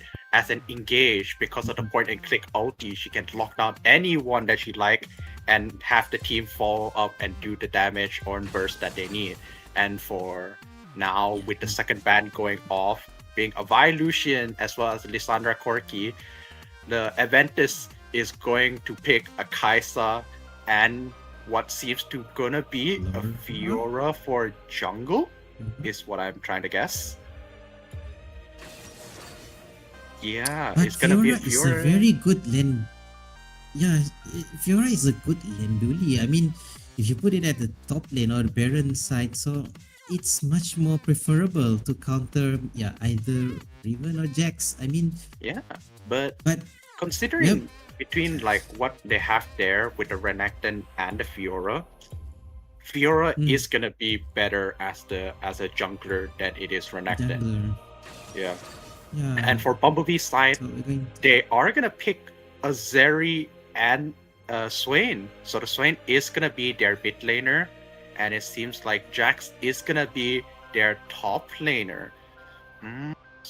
So yeah, again, it was just the flex of the Jax and the Riven both being able to go to the top side against the Renekton, and they're gonna have to leave the Renekton to deal with either of the two, as well as Swain gonna be a good mid lane, especially when you're providing him the space to use the ultimate, especially when he buys a Malignance with that ultimate, it's gonna deal a lot of damage in a long team fight, especially with Zeri, who is of course able to burst you with either the ultimate if you're going for that build, or you're going for the attack speed build, and the crit rate can scale up late game and carry for the team. Will they really do this? I mean, like, Shai is actually the ADC player for the side of Aventus, playing Israel before. So, will they really use? I mean, like, let him play Oriana at mid, or they're just going to send this Oriana at the Dragon Land? I think, will catch us and also the audience off guard. But again, we are going to see it sooner than later. But before that, we will have to remind everyone in TikTok Live to please give us good comments on the gameplay and all the mechanics of the games, so that we can randomly select you as one of our 3 skins giveaway winners for tonight. I think Mr. Mochi is over there in the TikTok live chat to pick people as the winners, and please stand a chance. Those skins are provided to us directly from Riot Games, so yeah, do not miss it. And add it into your skin collection. Definitely worth trying. So, Mr. Zach, who's going to be your favorite for this second game? Once again, being onto the middle side of the situation, I do think so that Aventus does have the better comp that they're going with. I do trust, maybe after seeing what they did last game, that they are gonna go and show us how they play the game, gonna show us how well they can play with that comp. As well as for the other side with Bumblebee, it does feel more late game and mid game heavy. So let's see as we, jump into this second game of this second series for tonight.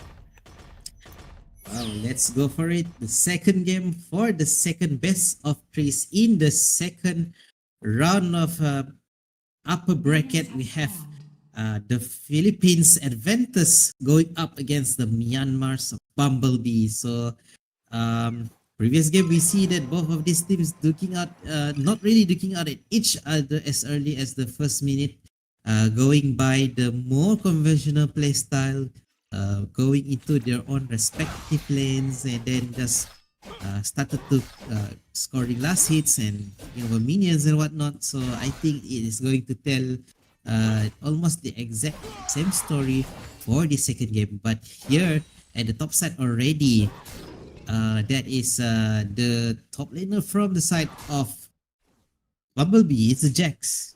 Ishigami already hitting onto this Renekton. Maybe just poking up some damage so that you can see. So that he can try to bully as much as possible. That is already a stun used by Ishigami. Going on but on the mid lane side we are expecting this, but yeah, this is a little unorthodox to send actually Kaiser to this mid side compared to Oriana, that is the more usual mid laner or mid lane setup, going by the trend of things. But yeah, we love to see for these teams to actually be a bit more unorthodox in their lane setup.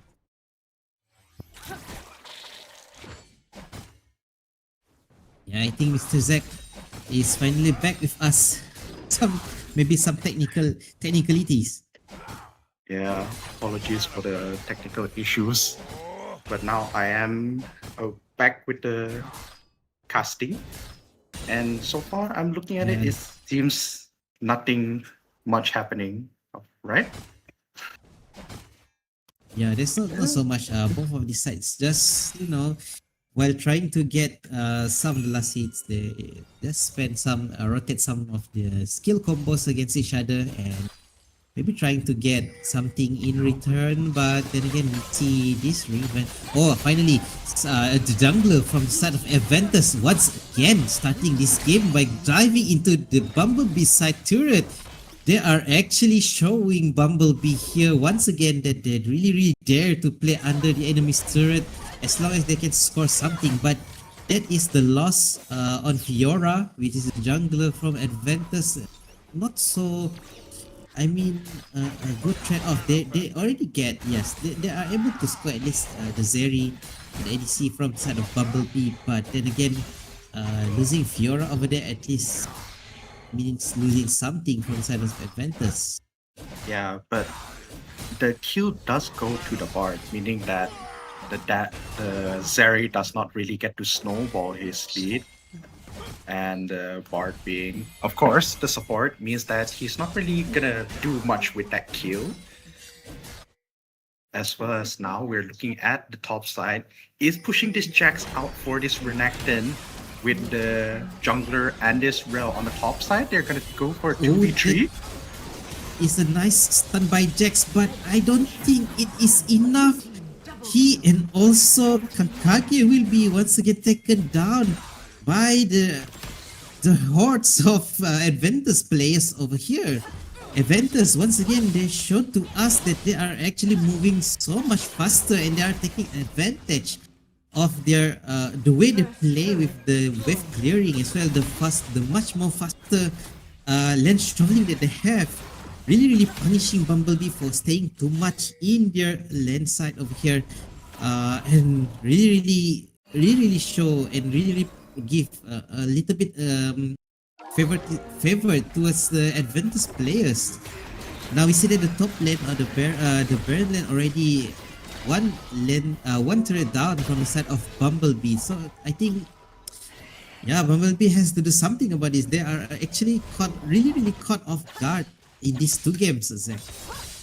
Yeah, and now you can see that with this gold lead, it's gonna make it easier for their laners to actually split push harder. Fiora, of course, and actually is also ahead, so it means that all of them are ahead, both in goals, both in kill. But the unfortunate part is that out of the 3 kills, only one of them did go to the Oriana. 2 of them went to the Rel, which is very unfortunate because later down the stage, the Rel does not do as much damage as other support is, so she can't really carry. And they're gonna dive the Sway now without ult. Again, oh my goodness, once again, Harajuku Oni, he's been killed under his own turret. Now, will they be able to get something over here? Bumblebee, Teddy is finally able to take down Fiora, but so much on the much richer player compared to Oriana, as well as yeah, Even this Rel is actually Oh, the top with side. Fiora. But now once again top side, Adventus, they are playing with number. Realize over at the Oh, top the side, Bard. but this time around, the Bard actually is able to provide some space. But once again, Ishigami still not be able to take to survive the entirety of the team fight. But at least Zerg is able to get one kill. But that is all in all giving Renekton a double kill over there, which is already spiking and scaling so much harder compared to this Jax. He's 5,000 gold ahead of this 3,600 on Jax. Yeah, and that was just a good ulti by Noak in that team fight, getting that ultimate to land, not only to lock down this Kaisa, but also saving the Jack from going 0-3, unfortunately, at the situation that he is right now, and also getting some kills in for Bumblebee's side. Though, with that being said, they do have to trade off the dragon, so meaning that the Bumblebee side are gonna get the Herald instead of maybe the late game scaling of the Drake, as well as the unfortunate side that they don't really have any first tower they have right now, means that they do have on, lesser Zed. visions around the place. This is just 7 minutes into the game and you see Adventus players is all over inside the jungle of Bumblebee side and taking over almost literally everything from Kankage. Kankage is already so much behind. He is going to get behind so much further.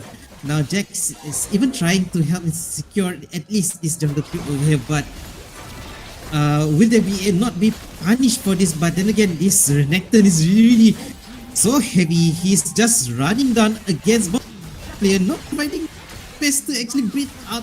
They already lost Kanka again. Now they actually lost Noak as well as Harajuku Oni. Even the bottom side now, the Dragon Land is being pushed up until the inhibitor turret. Now even Fiora is already in killing spree.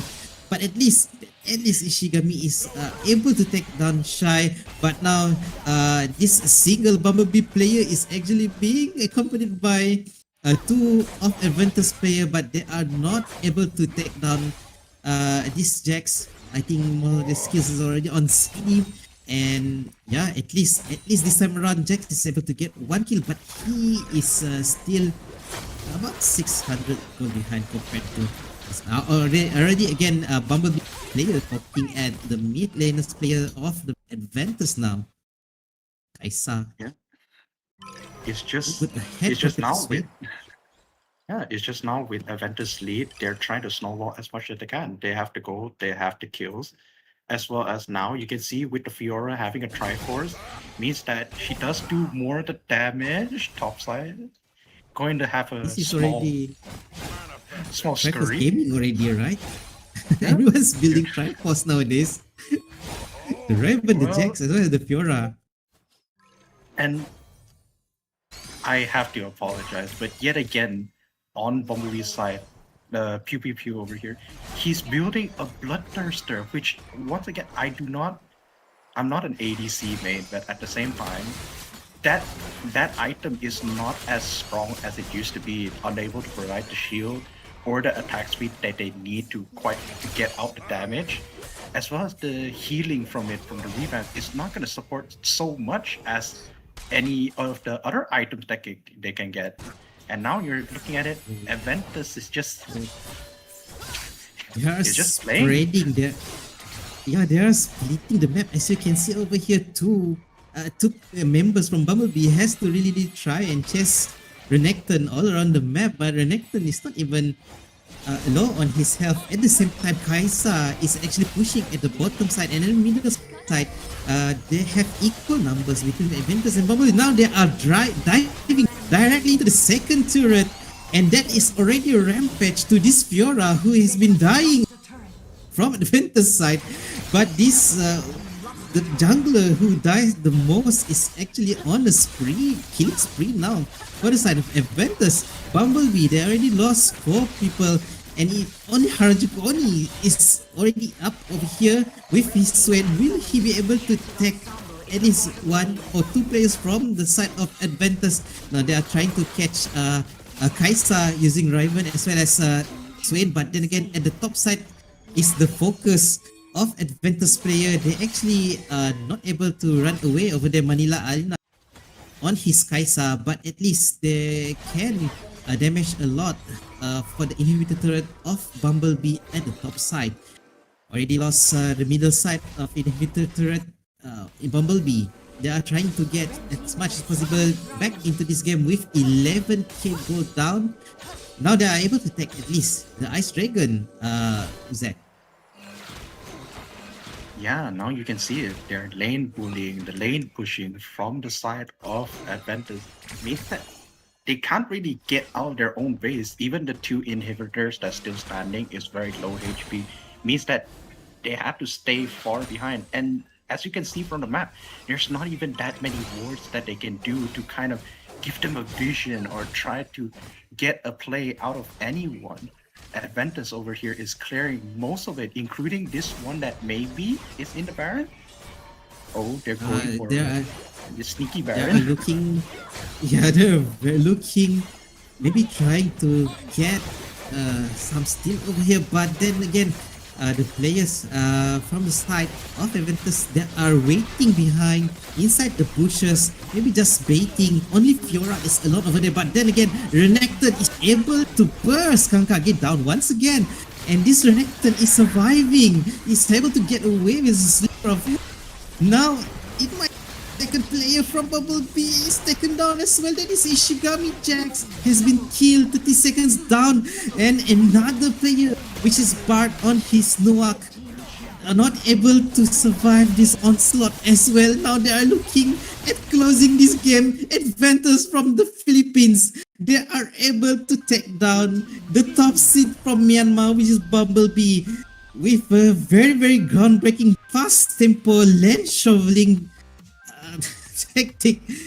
Wow, this is already an upset on our second best of 3, which is one of the best second round of upper bracket. The Bumblebee defeated by Adventus from Philippines, Zach. So Yeah, fast. and- This game is too fast. Yeah, and you can give credit mostly onto this Fiora jungle, being able to just dive in, not caring about her own KDAs and trying to get the kills for the teammate, means that they were able to snowball most of their lead, especially onto this Kaisa and the Renekton on the top side. Wow, I mean, Riven, Jax, I mean that these are not weak champions. They are good. They are really solid pickup. But then again, they are really humble by this 306 Jai on his Renekton. Not even died once, even though he is ganked a lot at the top side. Yeah, as well as you gotta give credit to Aventus jungle and the support. Like we already told you about the jungler just being able to not really care about most of her KDAs and just jumping into the team fight, but also this Rel that, as you can see from the KDA, I was a bit skeptical with that 3-0 that she got early, but as later it came on, she did provide what she's supposed to do, jumping in with the ulti to hold the people down and stun them down for the damage. Yeah, you mentioned before that a lot of this money flowing into the support, but then again, by the end of the game, she is the one that is actually on the lowest gold, so showing that only the early goal is worth the item spike for this support as fast as possible to get that zigs and to get the ball going in for his team. Even sadly that even Noak's Bart is not able to salvage this game. Maybe the lineup is a little bit too greedy on the Bumblebee side, where Adventus is able to snowball so fast, and with that series already down and out of the way, this is the current standings and the bracket that we have, Mr. Zach. And yeah, looking spicy. We have the Faithful Boys going to be facing up against that is Fearless, I think, from the Indonesian region, and where we have another semi-final is going to be Adventus going against the OD, also that is from MSB region. So there is one team from MSB region and only Myanmar's team is not able to be at the semi-finals of the upper bracket. Big congratulations to both teams from the Philippines. Wow, they are amazing. I mean, they play the game is really solid, following their tempo, and the result shows. Yeah, I think the result really Yeah. shows. This result really shows, and you can see from, of course, the top lane side over there, they do have, well, both of their teams on their semifinal, and I do hope to see that these bracket teams that we saw with Absolute Zero and the Aventus, I mean not Aventus, the Bumblebee, actually try to get themselves up in the lower brackets. Yeah, they still have chances, and yep, we would like to really give shout out to our funders or our the main sponsor for this event, which is from Dana Isukan KBS, under the initiatives of Esports Integrated, ESI, both of them carrying on the initiatives from the Ministry of Youth and Sports KBS Malaysia, as well as from Rakan Muda and Rakan Muda Digital. So this tournament is organized by Instaro Esports with co-organizers. We have these gamers Arena us with a very high quality live stream, and being with us to be able to showcase and highlight all these really well played matches from last week until the final of this event and this tournament going to be happening sometime around next week on the 13th and 14th December, where we will be showcasing some of the best casters that's going to be out there from Malaysia. And definitely would like to thank all our co-organizer, which is the Unimas Esports Club, the official esports student club in one of the public university in Sarawak here in Borneo Island of Malaysia. And we would like to give big shout out and thanks and gratefulness to the WSPL community for making this thing happen. And all of this tournament is supported by Job on Campus from the University of Malaysia Sarawak, Unimas as well. So do not forget that we have skin giveaways happening all nights of the live stream. So please write down the comment down there. I think maybe we have already 3 winners. Maybe we have yet to find them, but please on writing your comment onto the games, regarding the games and relating to the teams as well. Please write very good and constructive and impactful and meaningful comments out here in the TikTok live. So yes, Mr. Zach, for tonight we are already done with our best of 3 series. Yeah, woohoo! So we are going to return together again once more tomorrow night with more best of 3 games. I think we are going to maybe the lower bracket or the upper bracket. We are going to announce it from our social media. So Mr. Zach, ending remarks for tonight? Not really much remarks for tonight. It was a fun casting, of course, watching those 2 special series, and of course seeing the casting and draft. It's gonna be fun to see what this team and what other teams are gonna do, especially for tomorrow. Yeah, thank you so much to Gizmo Gamers for providing us with this live stream. So I guess it's time to give it a roll call and call it a day off from our live stream today. And thank you very much to everyone for tuning in with us, watching all these high quality matches. So good luck to all teams. Well played to those who have already won their games. And see you all tomorrow.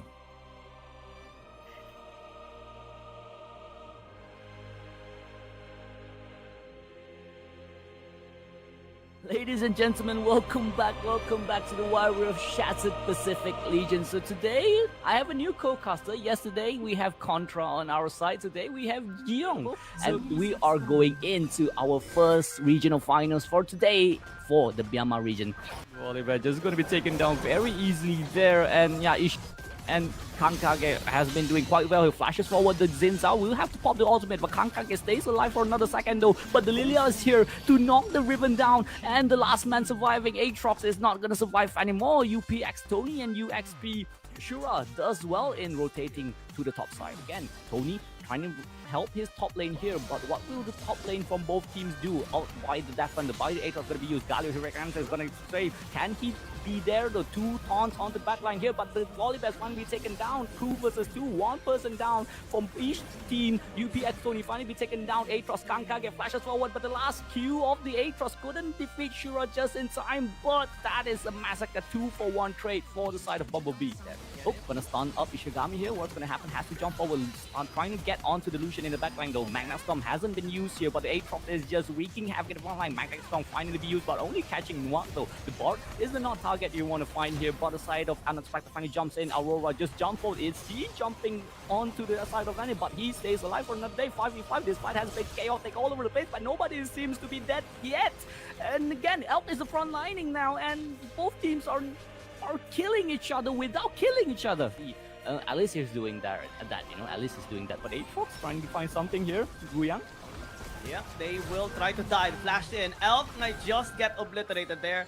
There's the Tempered Fate just putting the Rel in his place. But now the Aatrox being helped now by everyone on Bumblebee. They will get what they want, and they want the mid lane powered as well. And they will be able to disengage. Magnet Storm already used, so that's a key ability now not available for Unexpected, especially when Mountain Dragon is already up. Ichigami will be the one getting the blue buff, surprisingly, just for the CDR. Unexpected looking for ways to enter this, but the Dragon is going to be taken down. Crashed down by the Rel, but it's going to be alone. Tony trying to use a sweep to at least put them out, but now Bumblebee is just going to be engaging, fully committing onto this fight. Unexpected looking to back away, but it's not going to be allowed to do so. They're chasing them down deep into their base. Flash out by Mr. Cheese, but he's just gonna get chased here under the tower. No way for him to survive, and that's gonna be the ace for Bumblebee. They don't have any anti-heal, no items for the Aatrox Tempered Fate to deny the Magnet Storm, and they're just gonna re-enter the fight. That's gonna be a double kill for Kankage. They're looking to finish this game. No one can stop them, even this state of the game. Even if they have this kind of performance, they will just keep on bashing Unexpected, and it's 1-0 already. But really good pressure into the top lane. We should be able to crash this Level 5 and though. maybe even go for a dive, and that's gonna be first blood, especially because of that ult from Shigami. And a while ago, right, Tony tried to gank Harajuku on him, but because they lack damage and anti-heal, it just gave him a hard time. Now, Kankage looking to disengage. Randy is just chasing him down. That's gonna be the lockdown with the Cataclysm, and they will shut down the Lee Sin. Ishigami now forced to run away, forced to use the flash. Returns a little bit of the damage.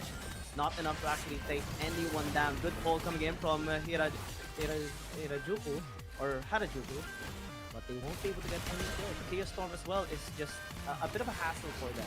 Yeah, finally getting one back for the side of Unexpected here. That is a very crucial shot down. Kankage finally shutting down is going to be a cherry on top, but J4 got the kill. You know, if you gave it to Victor, it will be very helpful, and gonna dash us away. Can Ishigami stays alive though? Haymaker, make sure that he stays alive for another second, but I don't think he can stay for long, and that will be the sack being taken down. 2-for-2 now. The winning contest is Poppy trying to find an angle to just try to zone away, but I don't think there's anything the side of Unexpected can do here. One is going to be taken up, but the Zillion out ready to pop, ready to save that Victor here. Can he stays alive? Or has to flash away. Shura stays alive for another second, but look at the side of Bumblebee. Swain is still keeping himself alive with this ultimate. Poppy trying to save his team, but he couldn't do anything more with the Enchanted Ensemble. The first lane turret might just be taken down as well, but they're jumping forward. They want this out. Out will just run away, and 3 members from the side of Unexpected being taken down. I don't think they should have taken that fight. Kind of need to stay calm a little bit more, especially so that they can prevent those baits coming in from Bumblebee. I think Ishigami is doing a really good job in baiting them out. Mid lane though, that's gonna be taken down, or bottom lane, because Kankage just assassinated Shura with the help of Harajuku on, and now it's gonna be a 3 versus 3 fight, potentially a 3 versus 4, because Brazilian is already on the way, wants to help out. Kankage is on the way as well. They need to be very careful, but I think Bumblebee is just waiting for their Lee Sin to actually arrive. No Dragon's Rage, but still, the influence of this Lee Sin is very high. Cataclysm. Suddenly, it's really good for Unexpected. The Keeper's Verdict puts someone out of place as well. Kankag is still pursuing, will get the takedown, and really is just too far ahead to get cancelled here. In any of the fights, he secured a triple kill. In one fight, Ishigami might just get taken out. Still has a shield, has the gargoyle, and will stay alive. And that's gonna be the 4th kill of Kankage. Man, this guy just secured 4 kills, almost a that was an unofficial quadra kill for this Lee Sin. Man, look at the goal gap. It's almost a 6k goal gap in the jungle lane. Yomu's done. Serra the gun, the side unexpected, will have to do a lot, and Cataclysm jumps onto the Kaisa here. The on there actually cancelled the Cataclysm. We finally see that Polish Water is going to be called here. J4 finally taken down the Swain with the slows, gonna make sure that the Poppies cannot do anything, but then Lee Sin jumps onto backline and Victor couldn't do anything anymore. And there you go, Bumblebee with the Lee Sin just wrecking havoc for the unexpected, and ball in here. Haymaker's gonna make sure that he stays alive for another second, but I don't think they can do much. Set here is just to stop this Lillian and also save her from getting this turret. Get this dragon as well. Deny soul point from unexpected. However, I think the recalls are kinda off, and this time it puts the Kaisa in a bad position, forced to use the flash.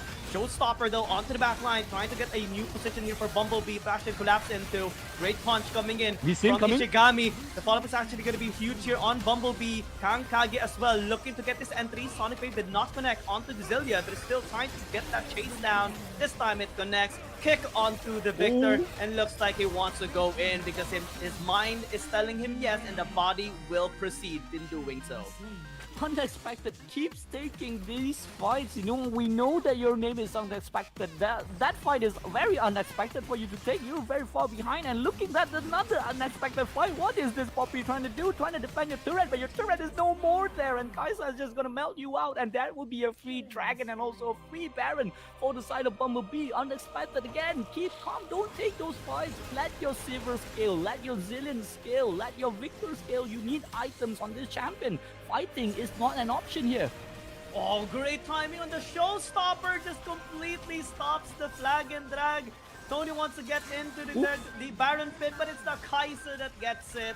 Bumblebee completely denying any sort of comeback potential from unexpected. Even the Killer Instinct will definitely help them secure the kill onto Tony, and that's an amazing outplay by Bumblebee. The Lee Sin chasing the Silver into their enemy base. So right now, even if they are 15,000 gold behind, there is actually a bit of a chance now for a comeback. All they need to do is wait for that one moment if Bumblebee screws up an engage, because yeah, they have a high damage champion which is the Lee Sin, but if he overextends now, he can get punished easily more. And now they're gonna be turning onto unexpected. Let's see, because the Cold War shot is just gonna be denied. Good ult by the Zillion, giving another chance on one of the members here of unexpected. I think they're just gonna be focusing onto the Nexus. Bumblebee just wipes out the floor, and they'll get this 2-0 win. So thank you so much. Without our sponsors, we couldn't do anything, and we jumped straight into the game. This is the Fearless versus the Last King. And right now, Taka-chan is just getting vision towards some poke. Sonic Wave is gonna connect, and looks like they're gonna try to counter it out. Dragon's Rage into the flash out, but the Lee Sin is still gonna be taken down. That's first blood by Fearless. Evened out though by the Last King, but Zeeb is now starting to pop off with a triple kill of his own. You know, we've been saying the support Toka-chan, man, but you have to say it cuter, like Toka-chan, and you have to say it like that. Same goes to Nyanta. Nyanta, you have to say it with the cute tone, you know? Really? Yeah, I want to see you say that in team fights. No! Oh, good engage though. Arto will get the follow-up, and the rest of the team is just gonna be dishing out the damage. There's even a solo kill by Zeeb. And the Last King is just losing their momentum right now. So we're looking at a Zeeb. Zeeb is also Paldo against Sampoke. Yeah. So yeah, I think that works, right? I think that was Paldo. People are not here to be in this team. Koki has to run away. Sampoke is we're looking at the Viego here. Where is the Viego? Viego is in actually the Lucian form. That's why I couldn't find the Viego, and gets another reset. And the Paldo gap is being thrown away now. Yeah, and he is in a very, very nice position to flank here, but will he be spotted though? And that sweeper is just gonna be enough. He's gonna be just enough. Oh, okay. He was he got spotted out. Yeah, he got spotted Double out. Dragon though is gonna be happen up. here. Counter strike onto 2, and the last king, their position is compromised. Seer is in no good position to actually cast the Chaos Storm. He's still just trying to get into that position. Chaos Storm not really doing that much. No takedowns, and they lost 3. Well, they did secure the Corki, but the Elder Dragon is still gonna be available here for Fearless. And with this, Baron takedown is gonna be much easier because they have the full. I have to write it down. I totally forgot the last one. What was the last one? Hold on. Paldo. Araiko. The Paldo. last one is, The last one is Araiko. Rich Paldo. Oh, looking at Yeah. that is very Araiko for that Araiko. lead. He doesn't play this well, and he's gonna be taken down as well again. And man, the last king is Araiko. Wait, I Oh, know one man. thing. Wasn't it? I know one Filipino word, and the Chaos Storm is trying to do everything that he can, but the last king is in a very bad stage here. What was the word? I think it was Lakan Matata. What does it actually mean? Lakad matatag. Yeah. It's like march on courageously, something like that. Okay, all right. So Lakan Matata technically work. You're marching to kill the king. So And that level of flexibility is often presented in Ooh. high-level pro play. Bottom lane though, Vault Breaker into a flash in the center is gonna be down, but I think it's just gonna be a 1-for-1 trade. At least Zeev was able to assassinate the Nami, so both supports are down. And looks like they are also interested in maybe getting into a dive. They disengage. The Jace flashes in, and looks like he will secure the kill onto Sam Poke. Nyanta though might be getting low in HP, still has the red buff ticking. Will not die and gets healed as well by Doom. Just being used in the jungle, not really in mid lane now. Bottom lane, Fearless diving there. Nyanta doing a really good job, but still gonna be blown up, especially with that Swain ult. And now they are just ascending here with the demonic ascension being used here by Andy Garcia. Seer just gonna be trying to flank them, but Doom is already blown up.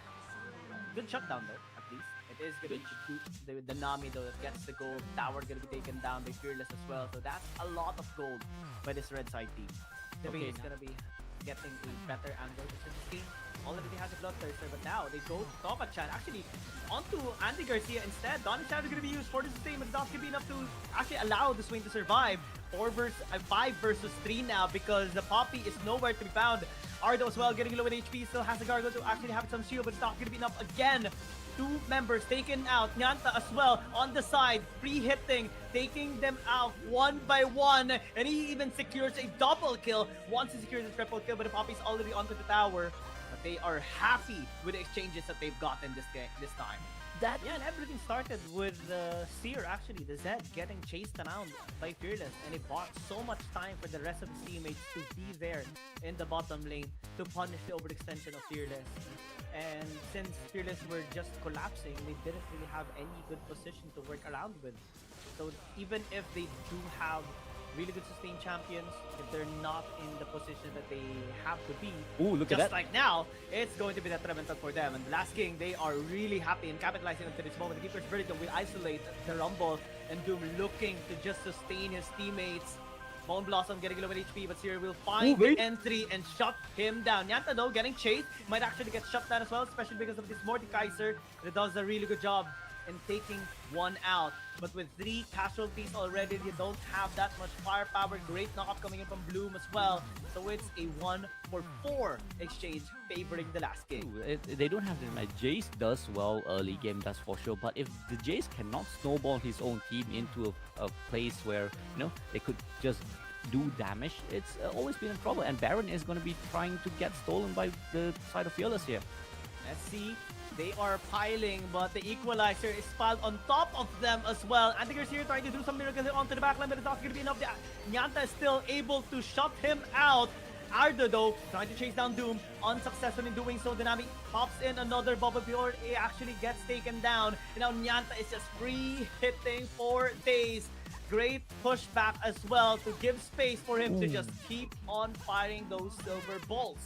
And those landed onto the mark here of Fearless. They get 8. The Vayne just styles on the enemy. Even though the goal is not on the Vayne, they could technically just end the game if they don't go through the bot lane turret here. And this might be just game number 3 for us. Our first game number 3 perhaps, because we have never actually been to game number 3 in our regional finals. So the last king manages to bring us to game number 3. Oh yeah, especially with the range, right? And so far they are doing a really good job now pressuring into the bottom lane. Yanta is getting low in HP. Nearly got hit. And the first blood! Oh man, he got hit by the net. And the crit is there. And that's a kill already by Yandy Garcia. Yeah, so both teams in position. Varus finally finishing up the Nasha 2 build. This is 100% going to be an attack speed Varus here, so let's see what they can do. Yeah, Sampok wants to get his hands on this dragon. They need the sustain. They need the heal that the Ocean Dragon gives, especially with the amount of poke that Fearless actually has. They're trying to get into position, but oh, the trap! Sampok is just gonna get taken down. He is being sustained by the Lulu, but it's not gonna be enough. As now, Dragon still being prioritized by Fearless as the rest of the members are now going towards the members here of the Last King, diving under the tower. Ardo as well, diving there, getting a little too deep, but still was able to stay alive. And now the rest of the members here of Fearless diving alongside with him and finishing the job for him as well. Although Raisin was able to pick up one in exchange for his life, it's still the Dragon and so many kills by Fearless. But now Baron's about to be up in the next 3 seconds. And actually, Fearless can actually start it if they want to. Now, that's going to be engaged by Sampok, but it gets punished. Use the Gargoyle Stone Plate to just stay alive. Flashes out as well, but Toki-chan's doing a really good job in soaking all of the damage. Headbutt Pulverize again, and knocks up 2. The follow-up is just brilliant. Call of Torch God again, calling the flash of Nyanta just to be safe. And it's really difficult to take down this Alistar. Still has the Unbreakable Will if he wants to. That's why he is confident enough to get in range towards Nyanta. Yeah, he's And just the Last walking, King, man. Slowly but surely, their throne is being overthrown. And Sampok now getting caught with that knock-up. And another knock-up to just CC chaining up. And now this tower should just be taken down. Yeah, change of corruption by the Varus misses as well in the team fight, and the Fearless is finally Lakat Matata King, I guess, this time around. Around the base, technically, but not yet. It's still not the victory march here because they are throwing with the side of the Last King and engages the Nautilus. It's going to be taken down. Fiora's going to be taken down as well. 2 members from the Last King is already gone. It's got it away. The turret is going to be next target by the side of Fearless. Fearless is auto-attacking the turret and knocked up. Very nice, but knocking up the side of the Last King. The Last King is knocked down from their throne, and fearlessly enough, taking down, being the champion from the Indo region. The Malaysia Ministry of Youth and Sports from Malaysia under Esports Fund. So thank you so much for all the funds. Without them, we couldn't do anything. Thank you so much for our host, Instalock Esport, and they are a very good esport organizer in Sarawak, and their co-host as well, Unimas Esport Club, and our main streamer, definitely Gizmo Irma, has been doing this stream for us, helping us behind the hand. Yeah, do support their cyber cafe business there, and also everything is supported by Unimas Entrepreneurship Center. So thank you so much. We'll go into our first game of the day. Warrior Shattered Pacific Legion out the Absolute Zero versus the outdated Crafters. This is a best of 3 again, fearless draft.